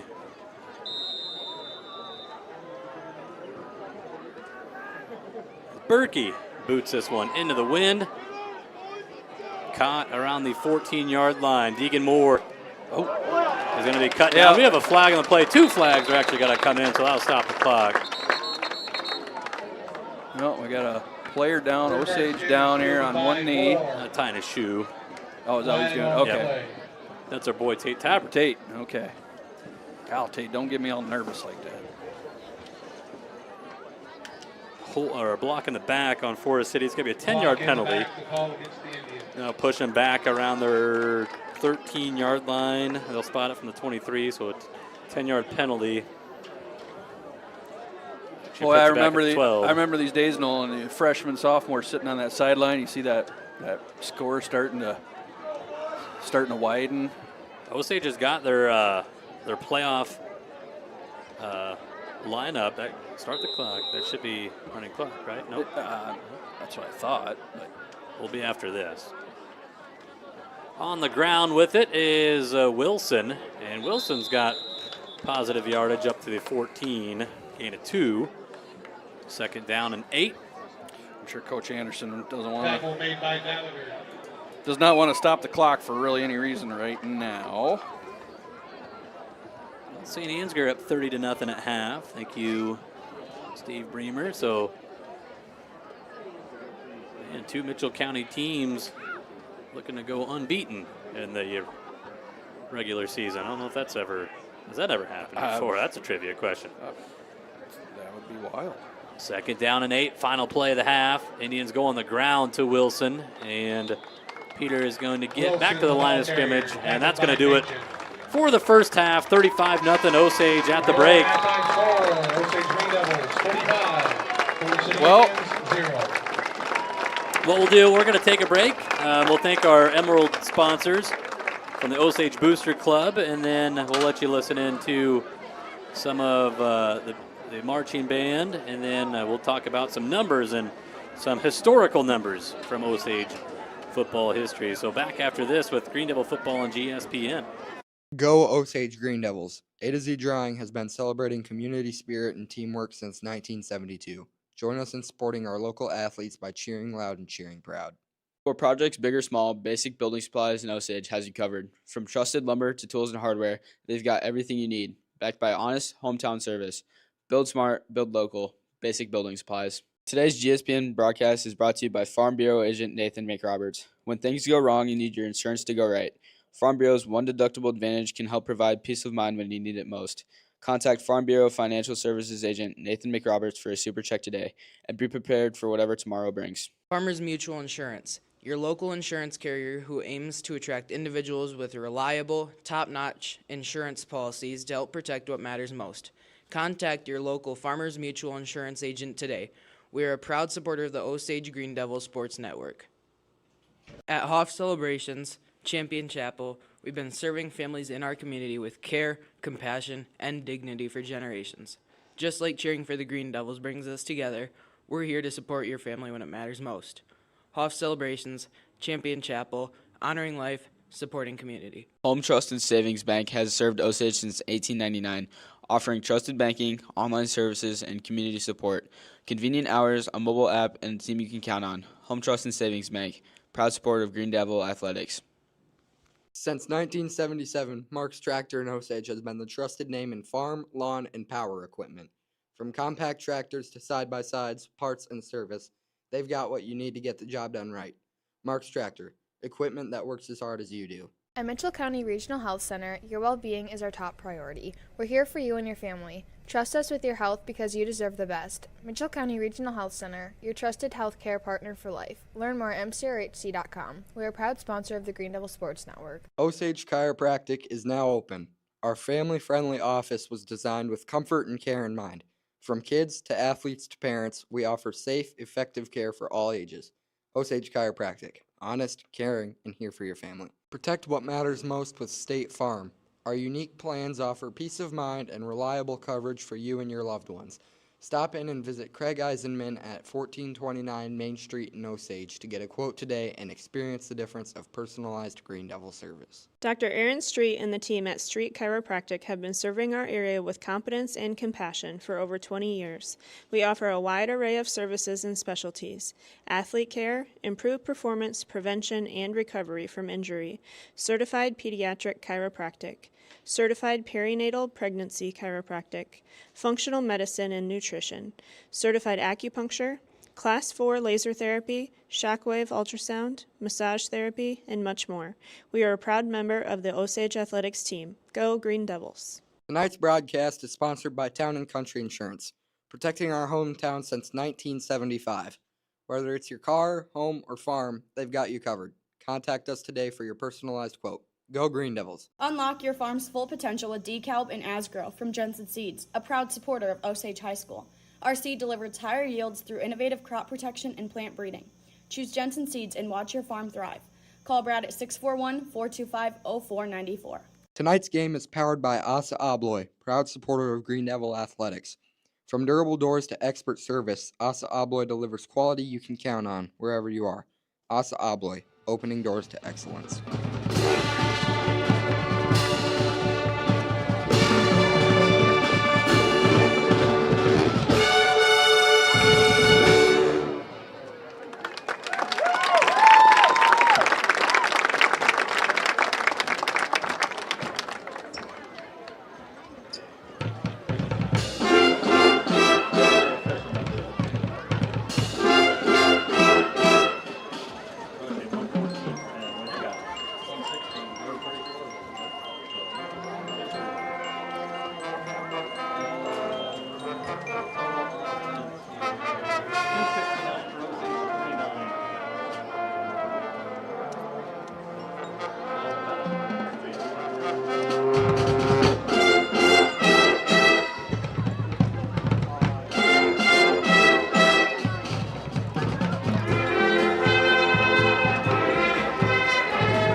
and Garrett Elgin on the mellophone.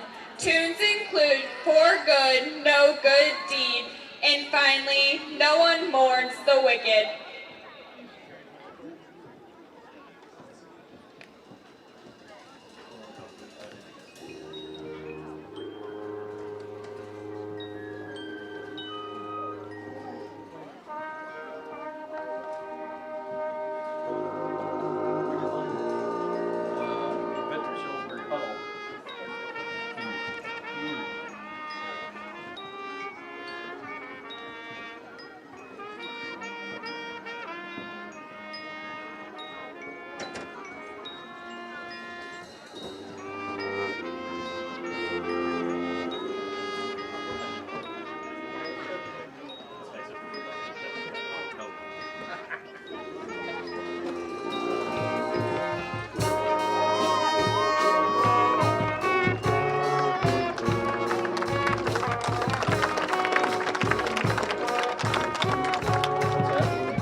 Support GSPN, our student-led sports streaming network, and help us bring every game to you live.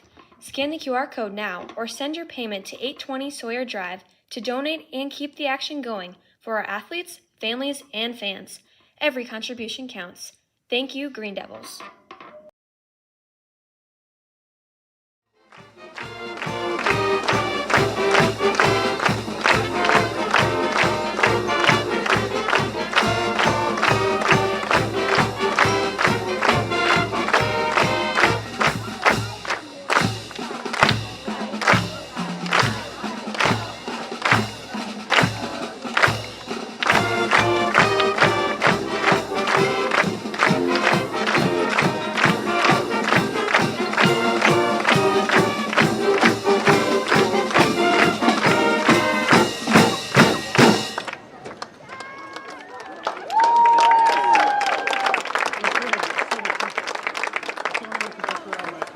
Nolan Peters and Josh Olson back with you here inside the broadcast booth at Sawyer Field. We are our camera operator tonight, Aiden Wickham, here on GSPN. Appreciate all the help that Aiden has done throughout the year. We are at halftime here at Sawyer Field. It's 35-0 Osage on top of the Forest City Indians.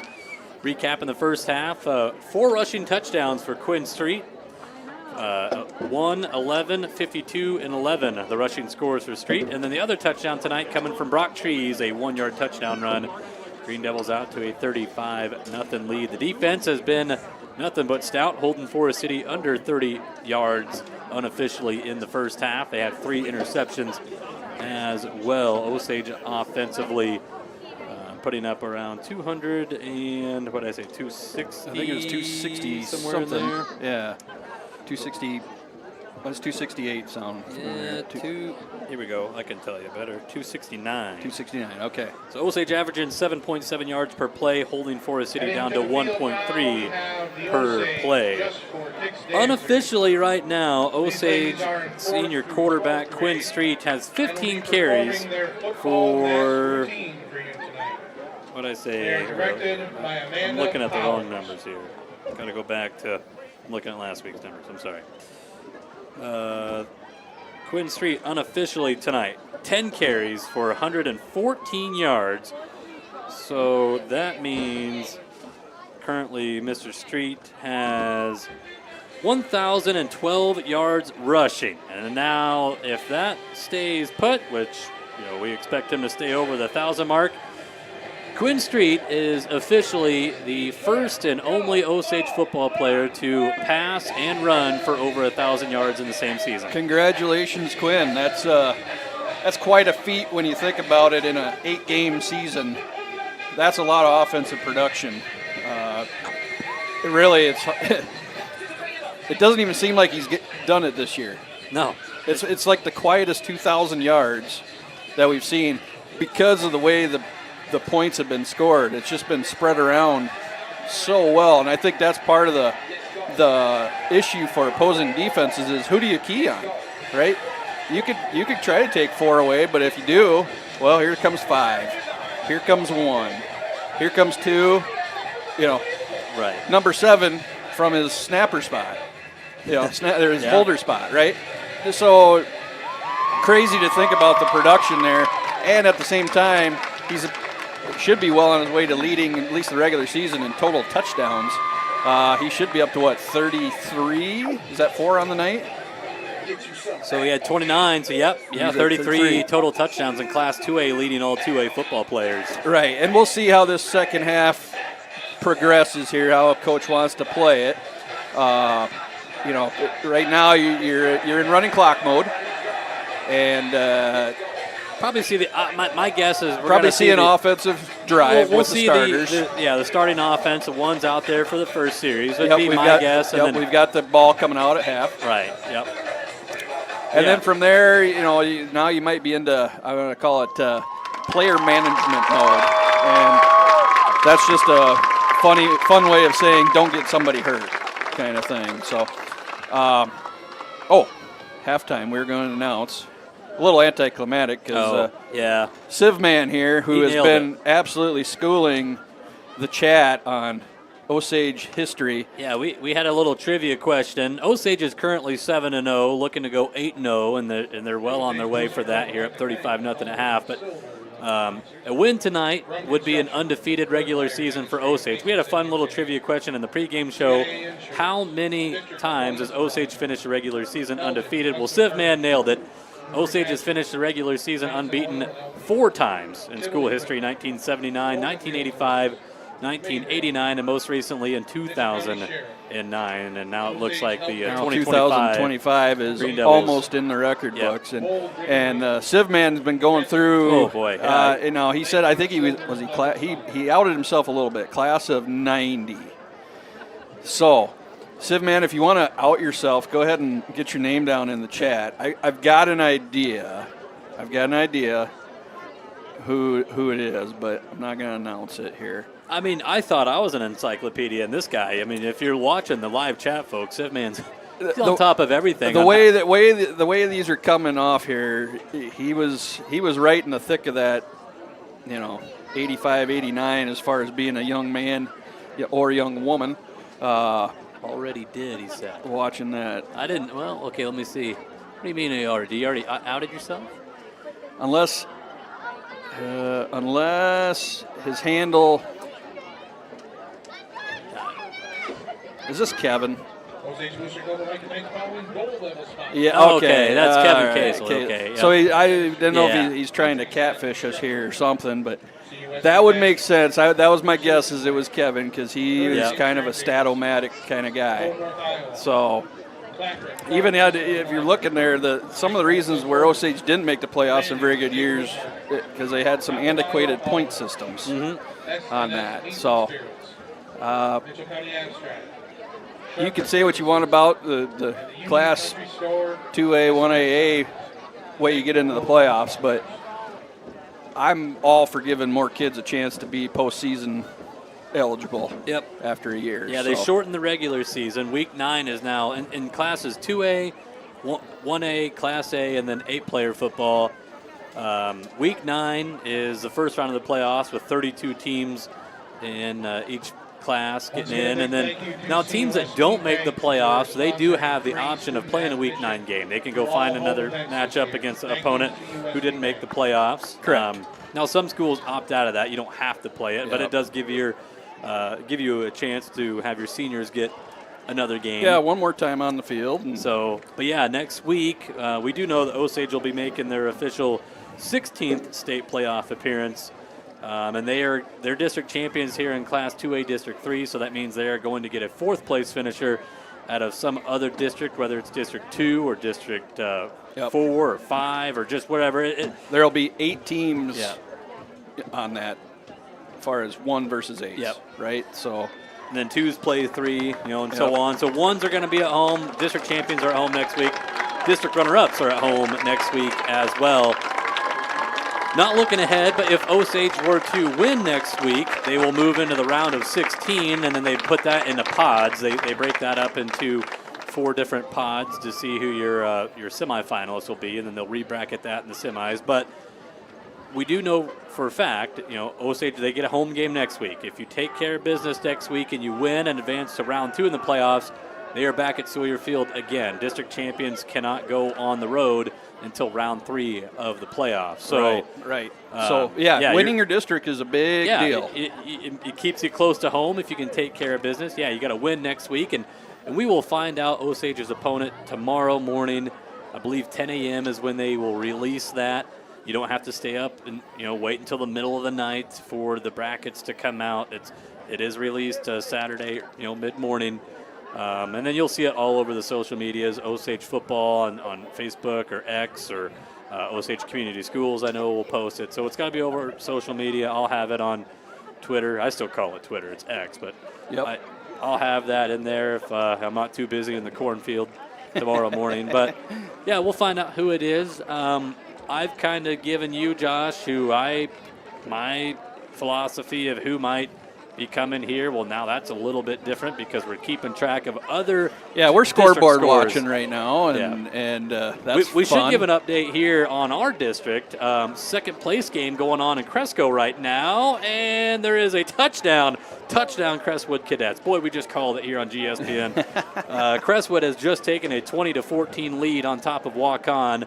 That's got to be in the first half, probably second quarter. I don't know the official time there on their I'd video like to know stream, how but Walk-On scored their touchdowns. I'm sure they were probably big plays. Yeah, so Crestwood, though, is currently up by a touchdown on Waukon. So that game's important. Because, that's a battle for home field. Yeah, the winner of Crestwood Waukon is going to finish second place in our district. That means they're going to get a home game next week. The loser is going to go on the road, finish third place. Now, fourth place is still up for grabs.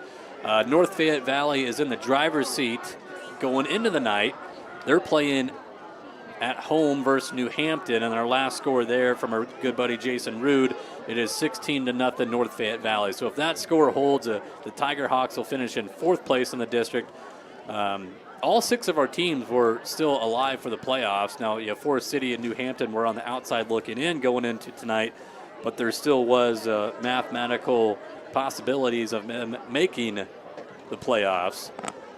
Other games that we have been watching very close for Osage fans, if you're kind of curious on who you might host next week, pay attention to Vinton-Shellsburg at Denver. Yep. I said it was at Vinton earlier, Josh. I messed up. Vinton-Shellsburg at Denver is going to play a big factor on who Osage will host next week. Also keep an eye on District 2. You could see a team from out west making a trip over. District 5, there's a game over there at District 5, Anamosa at Alburnett. Yep. The winner of that game will get third place in their district.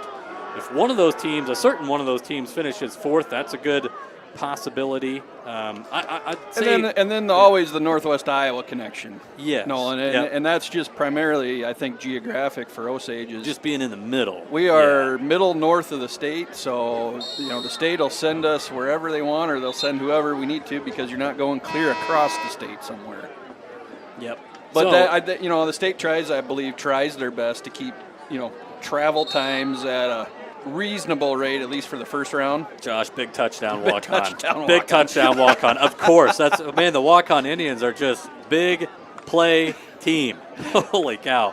But I'm going to put money on Osage is going to host somebody, whether they're going to either come out of District 2, District 4, or District 5. Yeah. I don't know which one, but it's one of those three districts. Well, we talked about if there's a shot to rematch up with Hampton-Dumont, who looks like they may finish Possibility, fourth. yep. But I don't think the state would throw a rematch in the first round. It has happened before. It It seems has. like they don't. If I'm those, you don't really want to. Right. So all right, back to football here as the Indians do kick off. Ty Sopko kicks. It's a deep end over end kick. Osage is going to return it inside their own 5. This is Sage Christensen, excuse me. Thought that 9 was a 7 for a while. Nice return, Sage Christensen, as he gets across the 30-yard line. Yeah, good start for the Green Devils here. I stopped my clock. I'm sorry about that, folks. We do have running clock here. Osage up by 35 or more at any point in the game is now running clock in Iowa. A few years ago, it was only in the second half that it started, but now it's any point in the game up by 35. Running clock starts. Now, running clock will stop once when a team does get it under 35. So if Forest City were to score next, running clock does go away. But let's see here. Osage offense, they still got their ones out there for this series, starting at their own 34-yard line. Yeah. So Street going to go a little inside trap here to Severin Dodd. A little misdirection, little and Dodd play. Yep. gets up to the 41-yard line. About a 7-yard run for old Sev. Well, that's fun. Coach has pulled some plays out here that haven't been on tape, at least to my knowledge, and that's always fun to put those out there because the opposing coaching staff's got to take that into account also.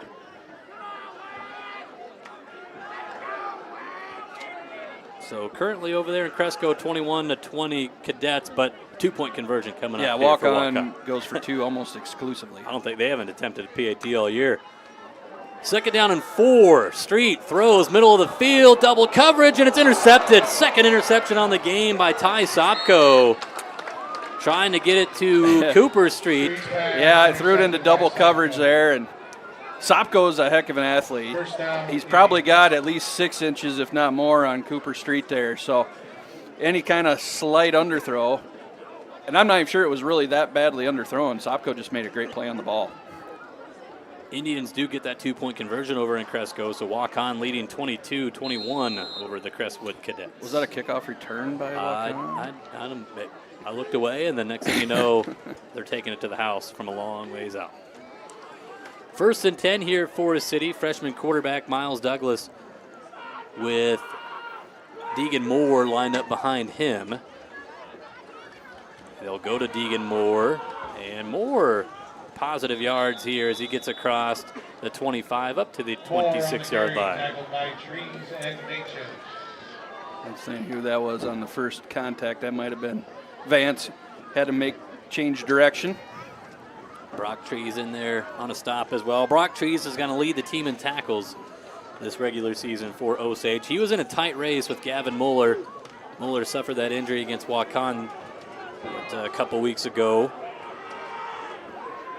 Now they got Jacob Vance filling in his spot at linebacker. 2nd down and 9 here for Douglas. He'll throw it quickly to the right side. It is caught by Sopko on a little quick hitter. That's a nice pass there. I mean, Douglas he's got some zip on that pass. Yeah. And for the most part on those are fairly. I'm not going to call them easy completions, but it's 1, 2, 3 throw. Once you get to that back foot, you plant and throw. And Sopko's a really nice looking receiver out there to big bodied. 3rd down and 3. We do have running clock with Osage up by 35. So 8:20 to go in this 3rd quarter. Douglas, quick pass again, deflected, knocked down there by Camden Ross, the D end, with the pass breakup. Broken up by Ross. Well, I have not. No, okay, there goes the punt team. Okay. Coach Anderson was probably just weighing his options at that point.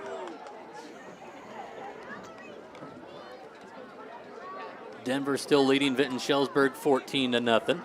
Trying to figure out if Denver's in black or if they're in the white. Well, they're at home, so I'd imagine they got to be in the Okay. black. We do have a timeout here. Because they got the.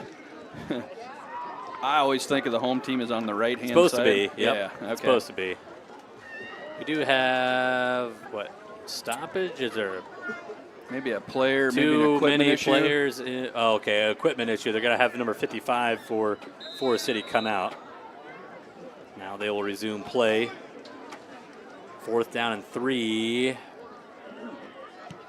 Punt by Sunkel. A good one. It's got to go over Osage's head. Picked up here by Christensen around the 25-yard line. Sage has got a 20-yard return flag coming in. Brock knew it too. I think it's got to go here on Trees. Boy. He put his hands on his helmet as soon as he saw the white hat toss a laundry out. I don't know if you think nobody's watching when you're doing that. I didn't see it. Maybe it's the illegal blindside block. Yeah, something like that. Yep, crackback. The illegal blindside hit there. So it's going to be a 15-yarder on Osage. I don't want to harp on it too much because they've been a pretty good penalty-free team this year, but those type of penalties in the playoffs, yeah, they're going to come back and bite you. You would have started that possession here on your own 45. Now you're all the way back inside your 15. Yeah, that's just it's not a great football decision. Stoppage here, waiting for the chains to get set. Osage will start 1st and 10 at the 12. Or excuse me, no, the 22.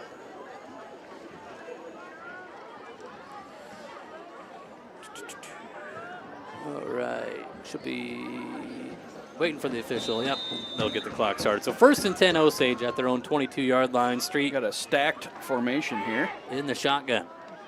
They'll go on the ground. Brock Trees up the middle. Brock gets across the 25 up to about the 26 or 27. About a 5-yard run there from Mr. Trees. Yep. And that's one of the ways to kind of combat a defensive scheme that wants to bring pressure up the middle is get rid of the extra guys out there by spreading them out. Once again, we're going 4 wide. Bring Dodd in motion. Quarterback keeper read option. Street bounces it outside. He's across the 40, 45, midfield, and all the way down to the Forest City 47. Street on the carry for the Green Devils, tackled by The first Smith. down run there for Quinn Street. If you missed it at halftime, we talked about Quinn Street. He only needed 102 rushing yards to put him at 1,000 on the year. He had 114 unofficially at halftime. So Quinn Street is the first and only Green Devil player to run and throw for 1,000 yards or more in the same season. Same season, yes. So a historic career for Quinn Street. He's wanting this season to extend even further with a deep playoff run. He's looking to throw. He wings it out. He's got Uhlenhop open. He makes the catch inside the 15, taken out of bounds Right around inside the 10. Yeah, right around the 6-yard line. Nice find there for Quinn. And Another Green Devil first down. that's some of Quinn's best work is when he's out on the perimeter and, looking to make a play. 1st and goal at the 6-yard line for the Green Devils. Uhlenhop puts him over 300 yards receiving on the year. Second on the team in receiving yards behind Severin Dodd, who's over 400. So I formation, offset I here. Dodd the fullback, Trees the tailback. And Osage is going to give it to Brock. He's trying to bounce it out to the outside. And he's going to fight forward to get back to the line of scrimmage. Yeah, nice job on the play there. Ball carrier, tackled by Meyer. Forest City with a player slow to get up. They got to get a stoppage here for an injury timeout. Yeah, Gavin Lixton there from his defensive tackle spot. Just he's been kind of a handful there. He gets up, but the officials are going to have to make him go to the side. That's actually Simon Mayer, Okay. number 33. He was a little slow in the first half, too. Yep. So he got up. He wanted to stay in, but the officials stopped play due to injury. And I don't know if that. Simon's. So that little hitch in the giddy up. He's getting some help there from. Is that Peter Wilson? Yeah, the middle linebacker, number 3. Yeah. All right. So it'll be second down and goal. Ball at the 7. It was a 1-yard loss there by Osage. Clock will run again. They'll go back to the I formation. Watch Christensen here at the little wing back. Osage bootleg. Street dumps it off. It's caught by Dodd. And 7. He's going to be real down close. To 1. He's still fighting. Forward progress still going. He's going to be stopped. It's going to be third down and goal. Ball at the 1 as the clock continues to run. Well, and I see, let's see. I've seen some new numbers on the offensive line here. I'm trying to think who they've got out because I think I see. Let's see. I think Aiden Wagner's in at right guard. Yep, 56. Yep. They might be they might be going heavy line. So 4 minutes to play here, third quarter. Osage, third and goal. They give it to Severin Dodd, and Sev is in there for the touchdown. Get the big guy. Dodd with the rushing touchdown. That is his third rushing touchdown on the year. And Osage goes up 41-0. Clock stops on touchdowns.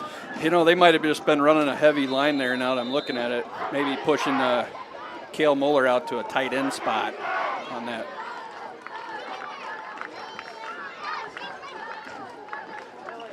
Osage with 6 touchdowns, all rushing tonight.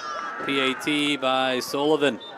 It's to the left, and it's in there. Okay. Solely hits a PAT, and Osage goes up 42-0 with 3:54 to play in the third quarter. And I would imagine we're going to start seeing. Yeah, we probably should start seeing some new bodies second liners here. We're not going to ever see a wholesale shift change, I don't think, on that, just because of the amount of bodies Osage does have available.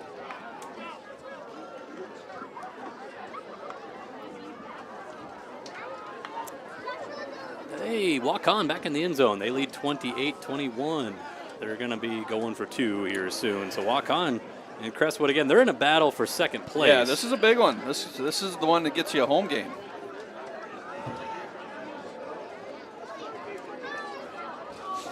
And that walk-on team is talented. The scoreboard went away, but I think it's still 14-0. And we're keeping an eye on Vinton-Shellsburg at Denver. A Denver win by 11 or more, and they would finish in 4th place in District 4. If Vinton-Shellsburg loses by 10 or less, or even wins, they're going to finish 3rd. Hampton-Dumont-Cal would finish 4th in that district. Just something to keep an eye on, trying to guess who your opponent might be next week. On the return for Forest City, that's number 8. I don't have a number 8 on my program. Might have 6. Might have been. Yeah, it might have been Kawan Smith, number 6. First down, Indians.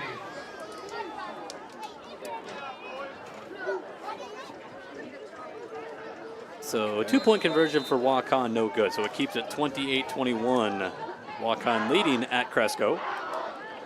Trying to see who's going to be our district runner-up and get that home game next week. Yes. We always pull for our district teams in the playoffs. That is the fun thing. Yep, we beat each other up for 5 weeks. It's time to go take it out on other districts. Handoff to Deegan Moore, and Deegan is stopped at the line of scrimmage. Maybe loss of 1 on the play. Nice job here, just trying to. Osage still got their ones out there here on defense. Jacob Vance in there. That's good to see him getting his nose in there. He's getting more comfortable with that middle linebacker spot. He's played a little bit off and on the first part of the season, but that primarily was 0 as I'm going to call him the defensive captain at that point. But we'll find out district awards officially after all teams in your district are done in the playoffs. But I would assume that here's a pass play out to Sopko. Just too fast. Man, even with Gavin Muller missing the last 2 games in district play, still got to be a first-team all-district player. I would think so. Yeah. It's going to be a loss of 1 there, maybe. Actually, no. Yeah, loss of 1. 3rd down and 11 here coming up for Forest City. 2 minutes to play in the 3rd quarter. Yeah, I would think there's still got to be a lot of love given to Zero, whether he's first-team all-district tailback or first-team all-district linebacker. Yeah. He has more than earned that. Correct. Douglas in the gun, fakes it, rolls to his right, swings it out. Caught by another freshman here. That's Gassman, and Gassman tackled right away. You know, and Sage Christensen's it's a quiet night, but he's had a really good night here from the safety spot on those quick outs. He's been wanting some more action too. Talking with his dad, he's been so upset with guys like Brock Trees, Gavin Muller earlier in this year, Alex Machen. He hasn't been able to get any tackles. Yeah, they vacuum all the tackles up. So he's getting his nose in there now. Sunkel's punt, kind of a knuckleball here. It's got to take a bounce. Osage going to get away from it. No return. And that's the right decision, just to let it. Forest City will down it at the Osage 36, and the clock runs here with 42-point lead here for Osage. Green Devils will have to snap it one more time, and I see Street coming out there. Alex Machen at center. My guess is this might be your final series with these boys. We'll see. They got to snap the ball. They do have Aiden Wagner out there playing right guard. Yeah. Heidemann here. Your starting right guard. Don't see him out there. But 1st and 10, Osage. Quarterback keeper Street gets a block from Christensen. They're going to call holding on that.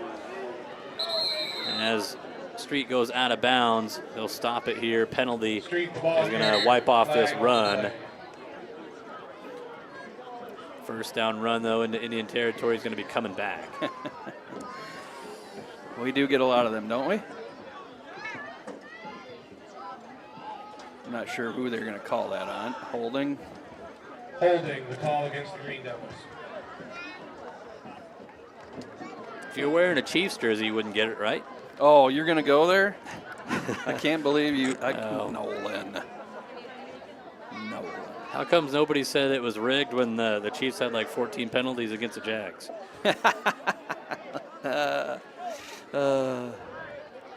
Should be the quarter here. Yeah, Osage, they don't have to snap it. They will, though. It's 1st and 20 after the holding penalty. And they'll just hand it off to Trees right up the gut. Brock is going to get some of those penalty yards back. Gets up to the 30, actually back to the line of scrimmage. The original line of scrimmage, and that is it for quarter number 3. 42-0 Osage after 3. Forest City Indians 0. Should bring up 2nd down and 10. We do want to thank our Osage Booster Club sponsors, our Emerald sponsors. You've seen their logos rotating up in the top left corner. We do want to shout out our Platinum sponsors.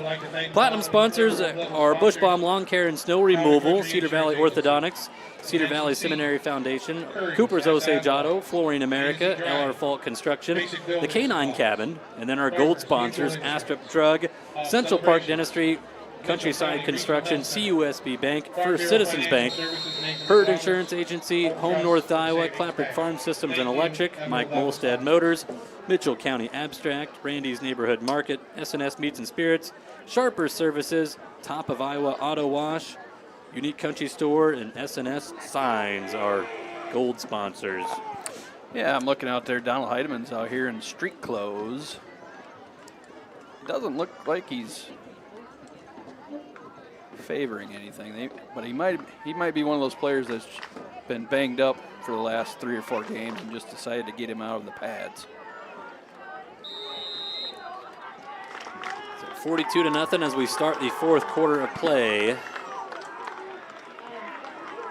Osage has 2nd down and 10. Street looking to throw. He's got Trees open, but he's going to throw it. Oh, the dot is incomplete.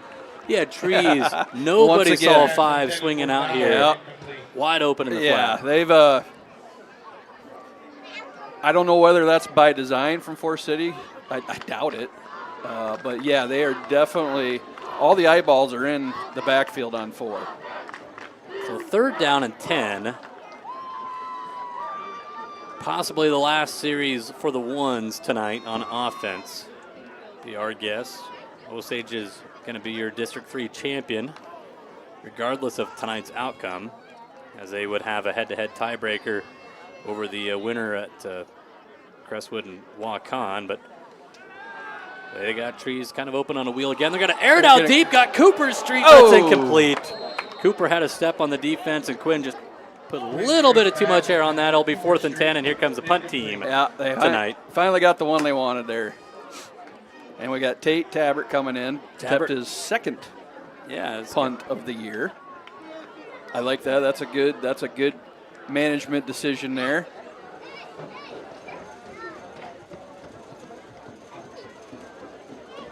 I would imagine Joshua might see some. Well, I don't know. I always say that, but we always think we know stuff, but we don't know nothing. Right. We found that out as Tabbert. Nice punt. He had a 50-yarder earlier this year. That's a booming punt. Bobbled by Forest City. Deegan Moore makes 2 guys miss.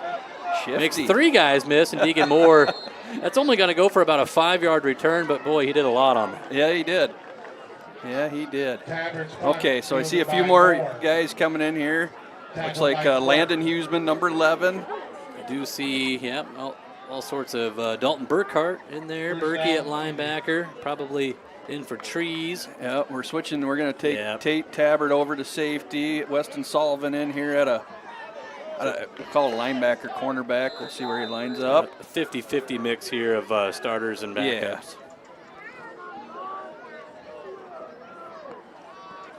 Looks like the front 4 is about the same for Osage. Miles Douglas, hands off.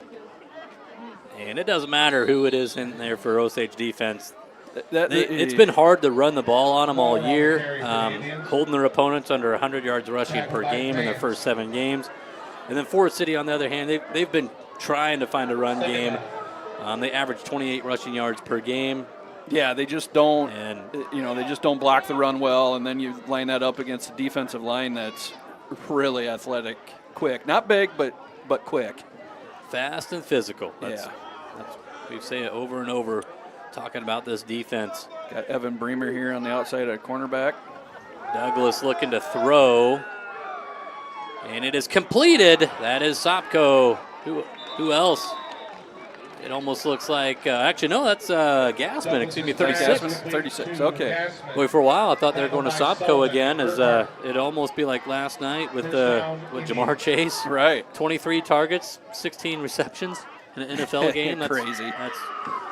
What'd they call that, the Unk Bowl? Yep. Last night. That was, NFL's fun to watch to begin with, but sometimes you get a little bit disinterested. That was one I enjoyed watching with one Hall of Famer and another one that probably should be in at some point. Yeah, I would think eventually. It seems like they're letting everybody into the Hall of Fame.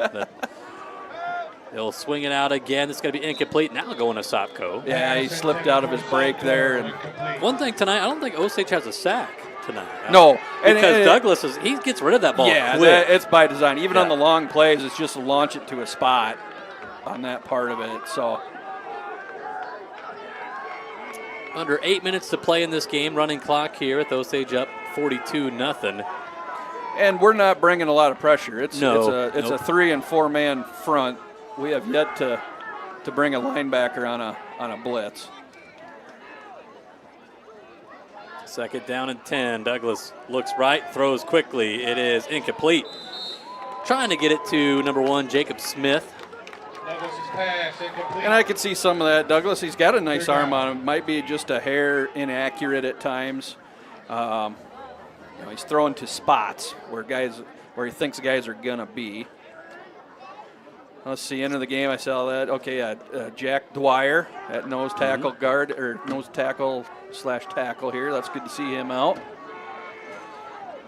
Got a little size advantage here. Forest City does on the outside. Chuck it deep, dog. They're There we going go. to Sopko. Jump ball, knocked down, almost intercepted there. Nice play. Nice job, Evan. By Bremer. Evan Bremer with the pass breakup. Yep, he saw the play too.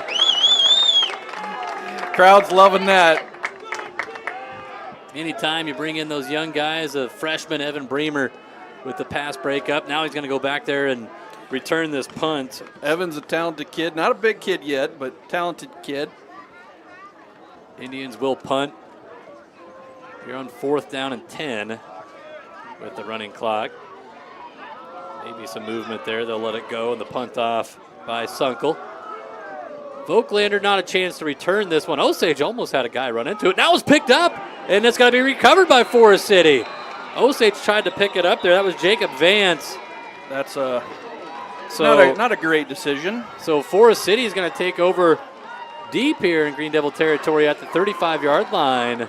I don't know if he thought it was a dead ball. It's only going to be a dead ball as if the opposition touches it. White Hat's talking this over. Yeah. Maybe they're trying to figure out where to spot the ball. Illegal touching. Oh, okay. So did they maybe? First touched by Forest City. Okay, so Forest City touched it first. So like Yeah. that's that. Okay, now that's a smart play there by Yes, Jacob Vance okay. because anytime. Yeah, ju- just if they because- touch the ball, doesn't mean the punt return team can't return it. right. It just means that Yeah, we were always taught, like where I was at, if they touch it and somebody slaps the ball and they think that the They play think is it's dead, dead, no, nope. pick it up and go because it's a free play. Even if you fumble it, correct. the ball's going to be down where they're at. I didn't see Forest City touch it. Obviously, the officials did there. So heads-up play there for Mr. Vance. As quarterback keeper, this is Tabbert. Tate Tabbert in there at quarterback. He actually had the ball ripped out of his hands, but they'll say forward progress was stopped. Yeah, but Tate, they're coming for it. Yep. They're not done playing either. So we'll bring up 2nd down and 10. Tabbert on the carry for the Green Devils. Yeah, I remember the old glory days of being I was a long snapper, so many times I was the first guy down there, and I was told by coaches, you pick the ball up and you hand it to the official. That's that right. way, you never have to worry about the whole downing the thing. Pick it up, give it to somebody. Yep, you sit on it till you hear the whistle blow or you give it to somebody. Yep. 2nd and 9, actually, on the 1-yard run there by Tabbert. He hands off to Jacob Vance. He breaks out of an arm tackle. And Vance falls up to the 40-yard line, a run of a 3 on the play. Bring up about 3rd down and 6, under 5:20 or 4:20 to play in this one. Well, let's see. I'm trying to see who's on the offensive line. The starting offensive line is in for the most part. Most of that is because we're not real deep across the offensive line. So 4:05 to play in the game.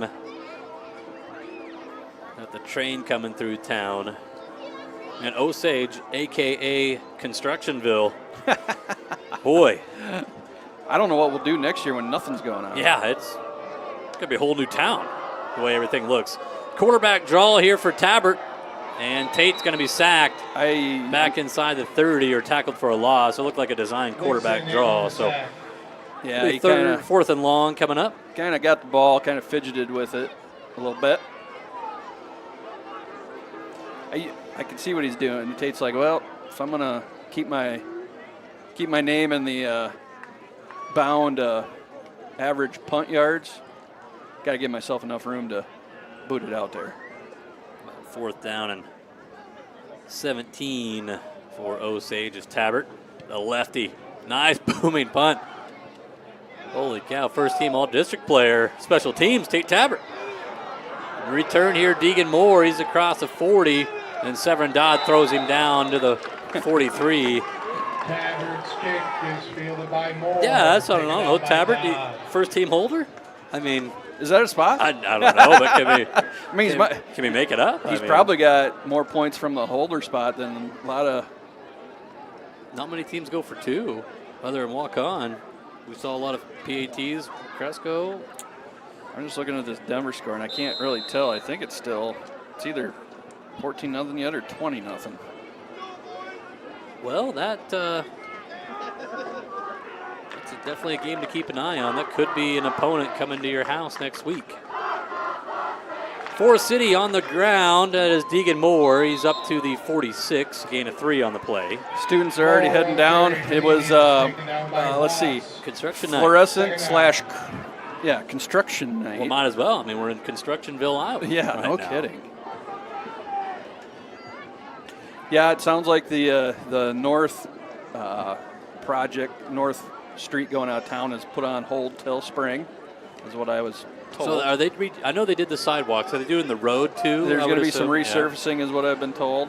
So, Not complaining with that. yep.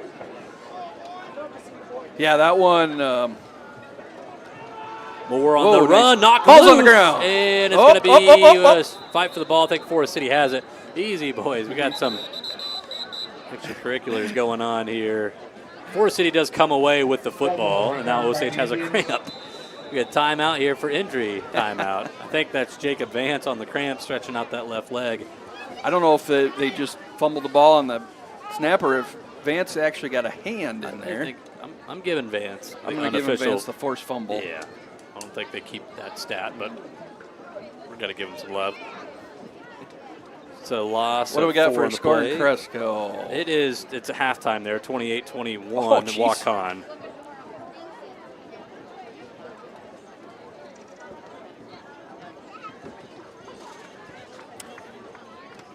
Well, getting guys a little break here.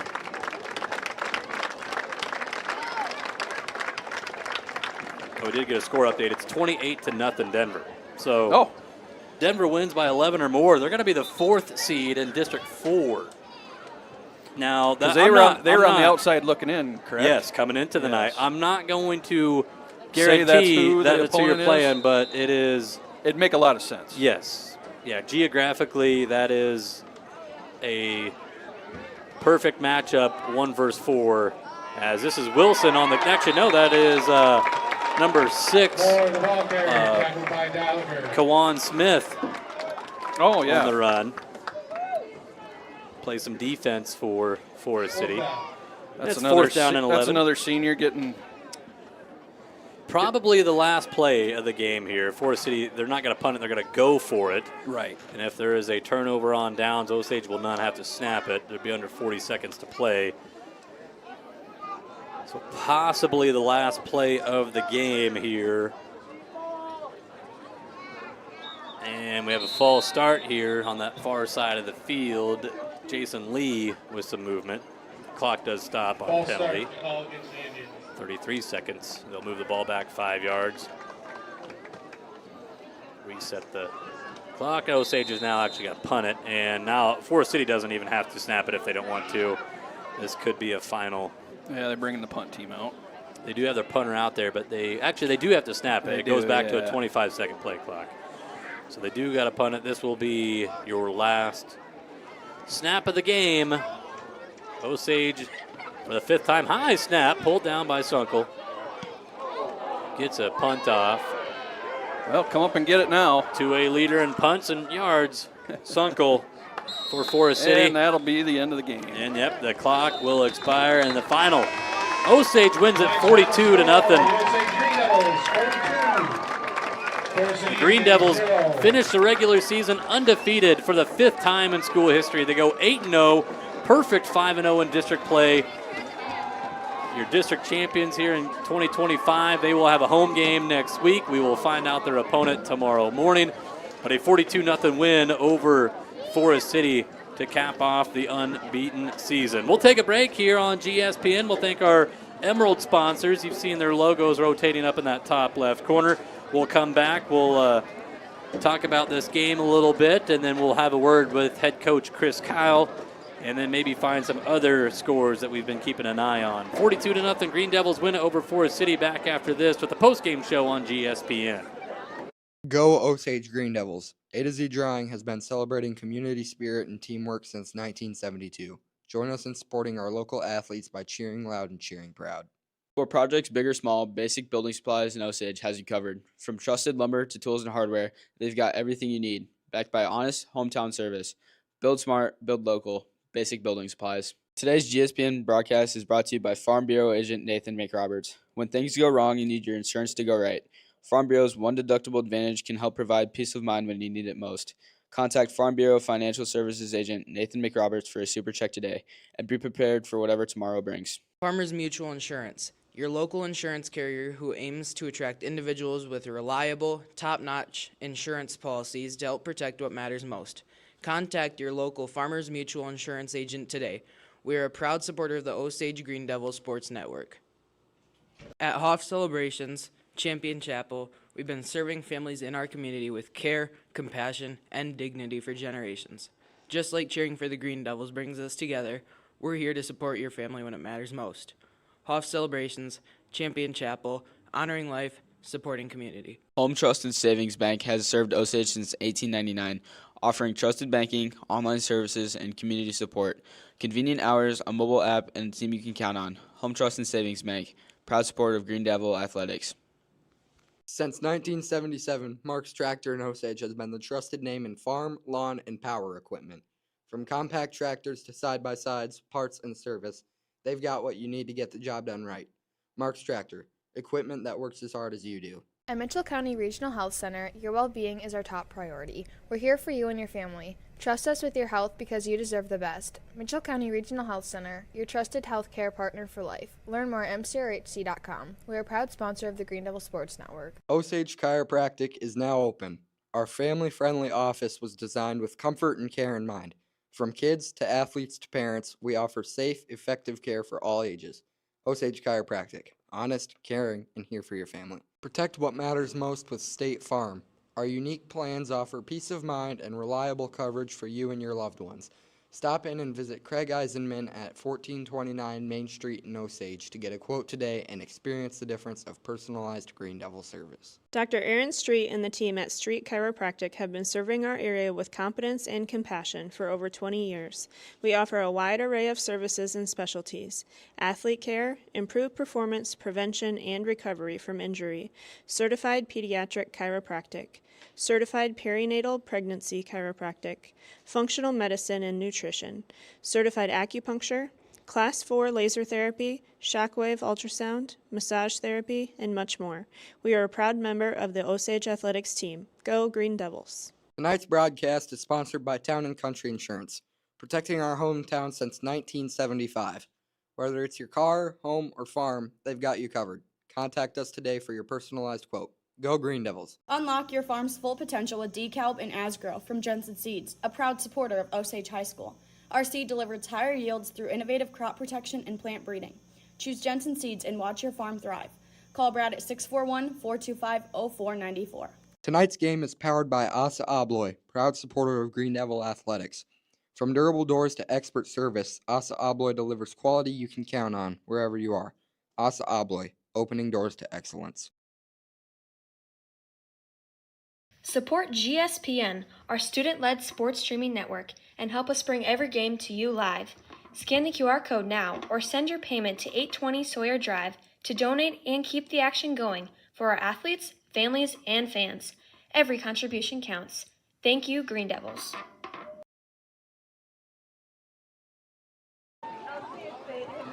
Nolan Peters and Josh Olson back at you here at Sawyer Field. A final tonight. Osage wins it over the Forest City Indians 42-0. The Green Devils go 8-0 in the regular season, a perfect 5-0 in district play as they are your District 3 champions.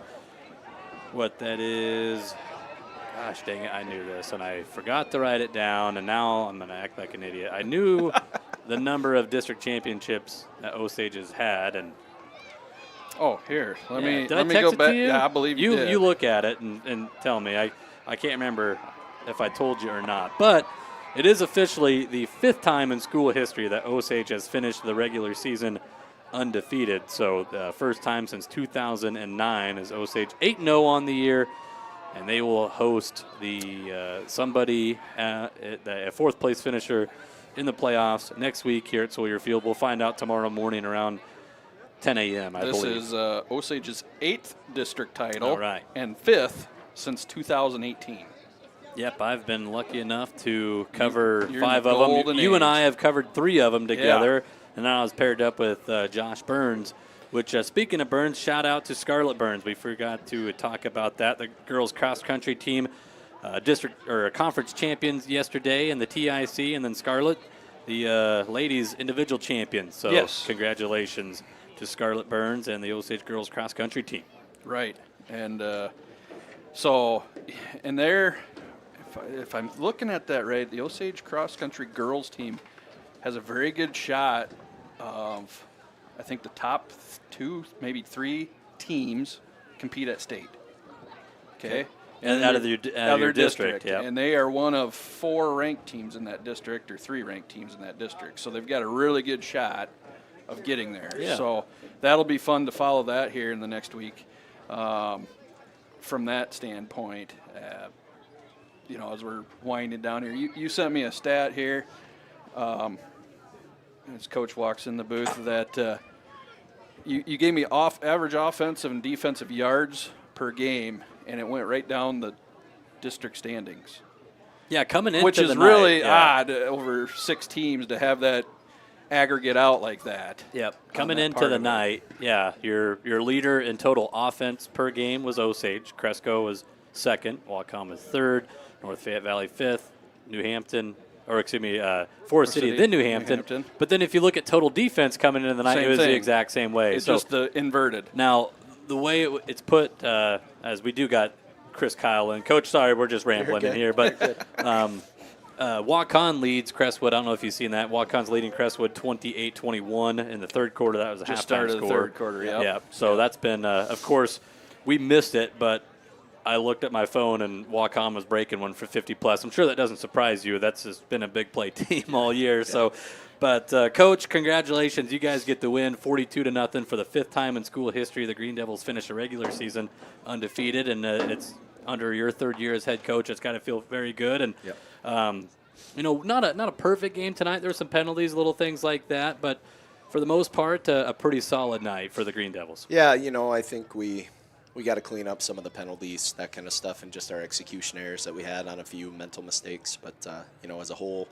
we had a few guys step into different spots tonight with a guy or 2 getting nicked up. But, just really proud of the way we've responded from, we felt we left a lot on the field last week at Cresco, and Cresco's a good team, don't get me wrong, but we just felt like we left a lot on the field.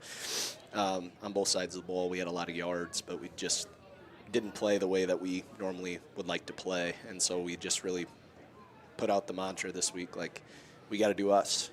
It doesn't matter who is across the field, we got to play to our standard, and I felt like we did that tonight. So.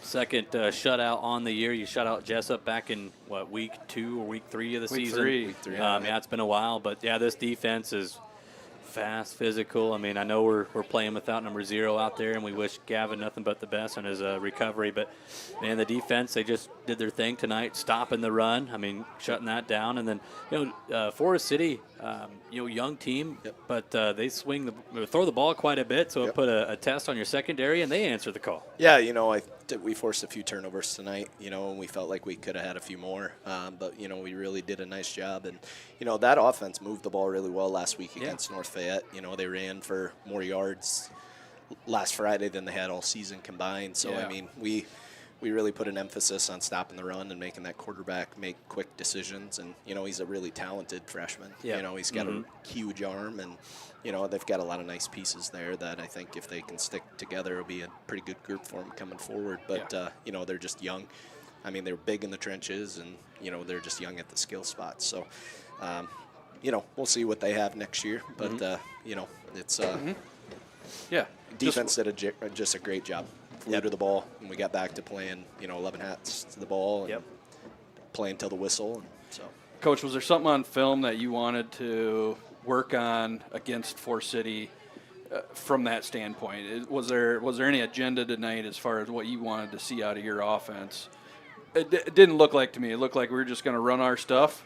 I mean, we had some stuff that we were trying to work, and we haven't done a ton of our drop back stuff, so we wanted to really work some of that tonight. And I thought Quinn did a really good job, and we just missed on a couple. And we just, the way they were playing us, we thought that we could really attack with our crossing stuff and our mesh stuff, and so we did a lot of that. We tonight. about had that last one. Yeah, that one was just out over reach. I mean, with how they were playing us, they were blitzing and doing a lot of, bringing a lot of guys in the box, and so it was a situation where we thought, all right, we'll take the shot. We had it to play before to, to Brock on the wheel there, and then they did a better job on the wheel, and we just barely missed. So, Right.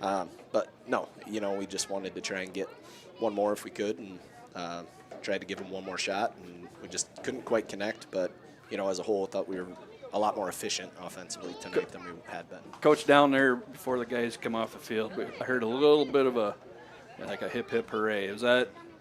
I'm gonna guess. Was that an announcement of Quinn going 1,000? No, that was actually just the fact that that Undefeated it year. was the undefeated season, Yeah. and it's only this. I think it's only the second regular season since 2009. Since 09. First time since 09. It's the first time since 09 that we've been undefeated, and I knew it was one of only a handful of times in program history, and I just told the boys, like, it's hard to go undefeated. Absolutely. No matter who you're playing, no matter what, it's hard to stay locked in for 8 weeks, and we've done everything we can. And now we just got to wait and see what the state decides to give us. But we feel really good about whoever they send us, and the boys are really playing well. So. Yeah. Well, we were excited. We were keeping. We knew what Quinn's stats were on that, and I don't know.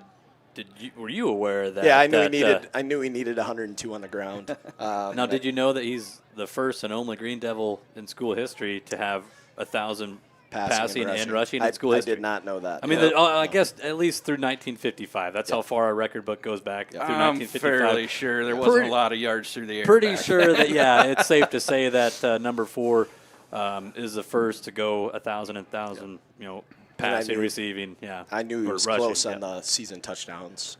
Like individual season touchdowns. I think that's pretty close. 4 rushing touchdowns tonight puts him at 29 on the year. He's a Class 2A leader. Yeah, so puts him at 33 total. Yeah. Total touchdowns. Yep. And you keep thinking of it as like a 10-game season or something.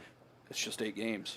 That's crazy when you start. Yeah. When we go back through at the end of the season, wherever that may be, and start breaking down the numbers, they'll be popping off the chart. I mean, it's just been obviously when you go undefeated, it's a historical year. I mean, it's hard to do, but it's just been historically in almost every facet. I mean, the offense is having a historical year. You guys are averaging almost 440 yards per game. Yeah. The defense is just shutting down anybody that comes up to them. I mean, Cresco last week. You better is have your offense the first team to put up down. over 200 yards or whatever. It's got to be, Coach, I'd imagine it's not hard to motivate this team, but practices has just got to be fun with these kids. Yeah, I mean, that's been the biggest thing all year is that this group's super fun to coach, and, they're a joy to be around every day, and we really emphasize making football the best part of their day for coaches, players, everybody. And, we just really stress, like, if you're not having fun as players, we need to know so we can make changes to make sure you are. And this group's just done a phenomenal job of staying together. And, each week it could be somebody different that's making the big plays. But, like tonight, Noah Dowger made a ton of plays for us. And I'm watching that, Coach, and you could tell that there's celebration going on here. And I look over there, and Noah and Jack Dwyer doesn't get a lot of snaps.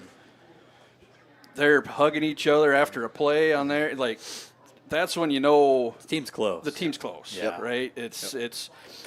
I just go back to the whole few weeks ago. Aiden Wagner gets a sack, and you go back and watch the video, and Machen he's wound up, like he's happy because these guys put in the same amount of hours as the starters do, and so when you got starters happy for backups and those kind of things, it's fun football is what it is. It is.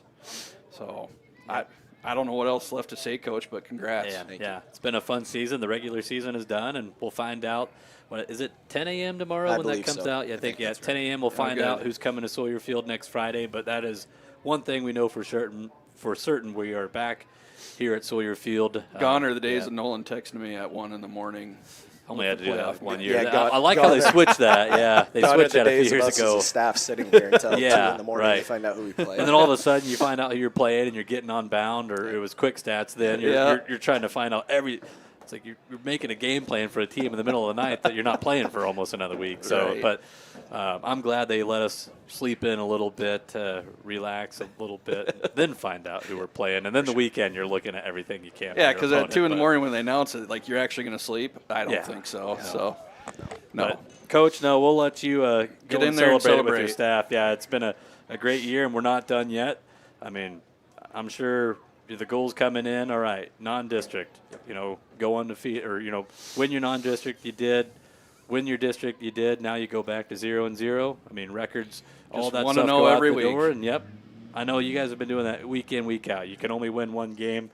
Go 1-0 that week. You did it 8 weeks in a row, and boy, now the fun season is here, and I know whoever is coming to Sawyer Field next week, the boys are going to be well prepped, ready to go, and it's going to be a fun one next week. For sure. We're just excited to have another opportunity to play. When we watching Forest City across the field, and that's the last time some of those boys will ever put on a football helmet, and so, that finality is, I think, real now, and it's just one of those, we want to be able to keep playing and doing this with the boys as long as we can. So just doing everything we as a staff can, getting the boys to do everything they can to prep and be ready to do whatever we need to be successful. So, Coach, we appreciate all the Thank time you. that you give us. It's been Congrats, Coach. a fun season, and we got more football left to go. But go and celebrate with those boys, and we'll be ready for war next week. all right. Thanks, guys. That is Chris Kyle, the head coach of your Osage Green Devils, as they get the win here, 42-0 over the Forest City Indians. They finish 8-0 in the regular season, 5th time in school history, a regular season undefeated. And I've already forgotten now, the eighth district title. Eighth district title in school history, the 5th since 2018. So it's been the last 2 years has been some really good football here in North Iowa for the Green Devils. And Yeah, soak it in, folks. Yep. Those who are still listening to us ramble on here, and it's kind of a golden era here in at least the latest history on that. And then, I mean, I know county rival. We didn't play them this year, Yep. but St. Ansgar, hats off to them. I mean, 2 Mitchell County schools. It's good football in Mitchell County. Go 16-0 when you combine them. 16-0, yeah. I mean, I know Riceville, they're going to be a playoff team, I believe, and 8-man, or it's going to be close. It'll be close, but yep. I know, there's the schools in Howard County. We consider them a Mitchell Yeah, County we claim school. it as Mitchell Yeah, County. Yeah, on so that part of it. So, but they've had a great year as well, and boy, that's it. Playoffs are coming up next week. We do have playoff volleyball on Tuesday here on GSPN. Osage ladies will be hosting Crestwood on Tuesday. That is that's a a 7 rematch o'clock. of a season Yeah. in season. About 10 days ago. About 10 days ago, yes. Almost a week ago, a week from yesterday. Yeah. So, yeah. Well, and I'll make the plug, Nolan. If you're enjoying what you're seeing here, I know we talk about it pregame during the game, but you can hit the, flash your phone up there, Venmo into GSPN, or contact the school, mail into the school. Every little bit helps. $1 here, $10 there. Just keeps this thing rolling, and it goes all back to the school. It's all for the kids. They've been working hard on the commercials and graphics and those kind of things, and without you guys' support, booster support, individual support, we can't do this. So. Yep. And then in the postseason, we do have to pay for video rights. Yes. I mean, this is And this what isn't we do. it isn't milk money either. Right. Yep. This is what we do is free, and the video stream next week for volleyball and football is free to you, the viewer. But I'll say it: we have to pay $400 for the video for volleyball, Yep. and then $500 for football. I mean, so yeah, every little bit helps. You don't have to. You don't have to. Is that do the per, whole thing. Is that per round? Per round. Per yep, round, yep. folks. So yeah, it's if we can only for volleyball you can do all 3 rounds. You can do your your regional quarterfinal, semifinal, and championship. So it's 400, 750 if they make the championship. Crazy. And football we can only video through the quarterfinals. Once when you get to the state semis, they do the video take themselves. care of that, yep. Let's get to the dome and do an audio-only broadcast. I Why not? hope for 3 weeks we are stumping for donations. Yeah. Football is 500 every game. So the most we could do on video on GSPN for football would be 3 games. Yep. We're hoping that's the case, and we want to do a couple more on top of that, which would just be audio only. But yeah, that's 500, 500, 500. So yeah. We'll put up a little graphic that the GSPN students made. It's got the school address. You can mail a check to Osage Community Schools. Put GSPN as a memo. If you're tech savvy, you can scan that QR code up there in your top right corner. That money goes to the Osage Booster Club, which gets funneled right back into the school. So yeah, if you want to Venmo some money to the Booster Club and just put GSPN there or whatever, they'll know that it's going to this. But yeah, I mean, you'll support these kids. I know there's a lot of families from afar, and we're glad that you're able to tune in. I had a Hall of Famer contact me last week, stop by my place and hand me a nice sizable donation. And he says, "Why don't you take that in for me?" And Monday morning, I dropped it off at the school, and away we go. So yeah, every little bit helps. But most importantly, too, our Booster Club sponsors, they've been with us all year long. Our Emerald sponsors, they rotate up in that the top left corner there over by Josh's head. But yeah, it's all reversed. But it's all it's the Emerald sponsors. We can read through them for you. You see their logos, but let's just give them the public shout out. Why not? I feel like we're on a telethon right now of some sort. Right. Emerald sponsors: A to Z Drying, Basic Building Supplies, Curry's, Asa Abloy, Farm Bureau Financial Services agent Nathan McRoberts, Farmers Mutual Insurance, Hoff Celebrations, Home Trust and Savings Bank, Jensen Seeds, Mark's Tractor and Implement, Mitchell County Regional Health Center, Osage Chiropractic, Farm Bureau Insurance, Craig Eisman Agency, Street Chiropractic, and Town and Country Insurance Agency. Those are our Emerald sponsors. Platinum's there. Let's see. You need to make that bigger for you, Josh? Can you read it? Yeah, I'm still okay. Bush Bomb Lawn Care and Snow Removal, Cedar Valley Orthodontics, Cedar Valley Seminary Foundation, Cooper's Osage Auto, Flooring America, LR Fault Construction, and the Canine Cabin are your platinum sponsors. And then gold sponsors: Astrup Drug, Central Park Dentistry, Countryside Construction, CUSB Bank, First Citizens Bank, Herd Insurance Agency, Home North Iowa, Claperick Farm Systems and Electric, Mike Molstead Motors, Mitchell County Abstract, Randy's Neighborhood Market, SNS Meats and Spirits, Sharper Services, Town and Country Auto Wash, Unique Country Store, and SNS Signs. Those are our gold sponsors. All right, the silver sponsors: Brum Construction, Burgermeyer Dentistry of Mason City and St. Ansgar, CIA Insurance, District 20 Supply Company, Elgin Custom Carpentry, Hoover's Hatchery, Johnson Oil and LP, Kibble Equipment, Colbert Realtors, Maine Realty, Mauser Insurance, Mitchell County Sheriff, Osage Healthcare Center, Osage Vet Clinic, Progressive Planning, and Wold Rim and Wheel. Those are your silver donors. And your bronze are the Cedar River Complex, Dungy's Furniture,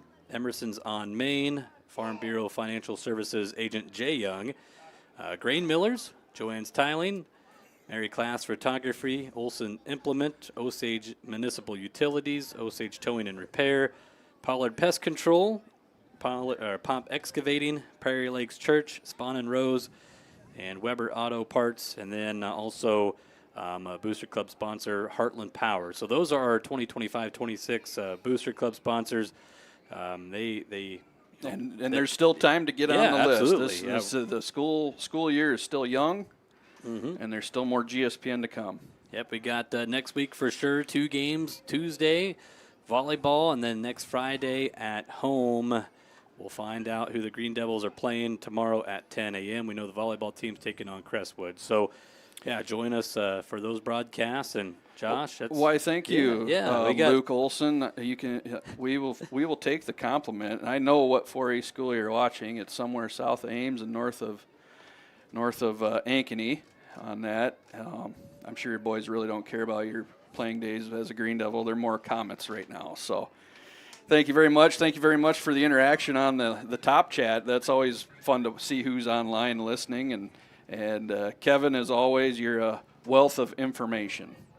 Yeah, we have had plenty of people tuning in on the video stream chat. So, yeah, I'm sorry. We always don't give you a shout-out who you are or whatnot, but we do see your comments and stuff. But, yeah, have some fun with us next week for some postseason sports, volleyball and football here on GSPN. Big thank you again, Aiden Wickham. Can't thank him enough. He's been our camera operator here on GSPN for all 8 games, so we'll have Aiden back with us next week.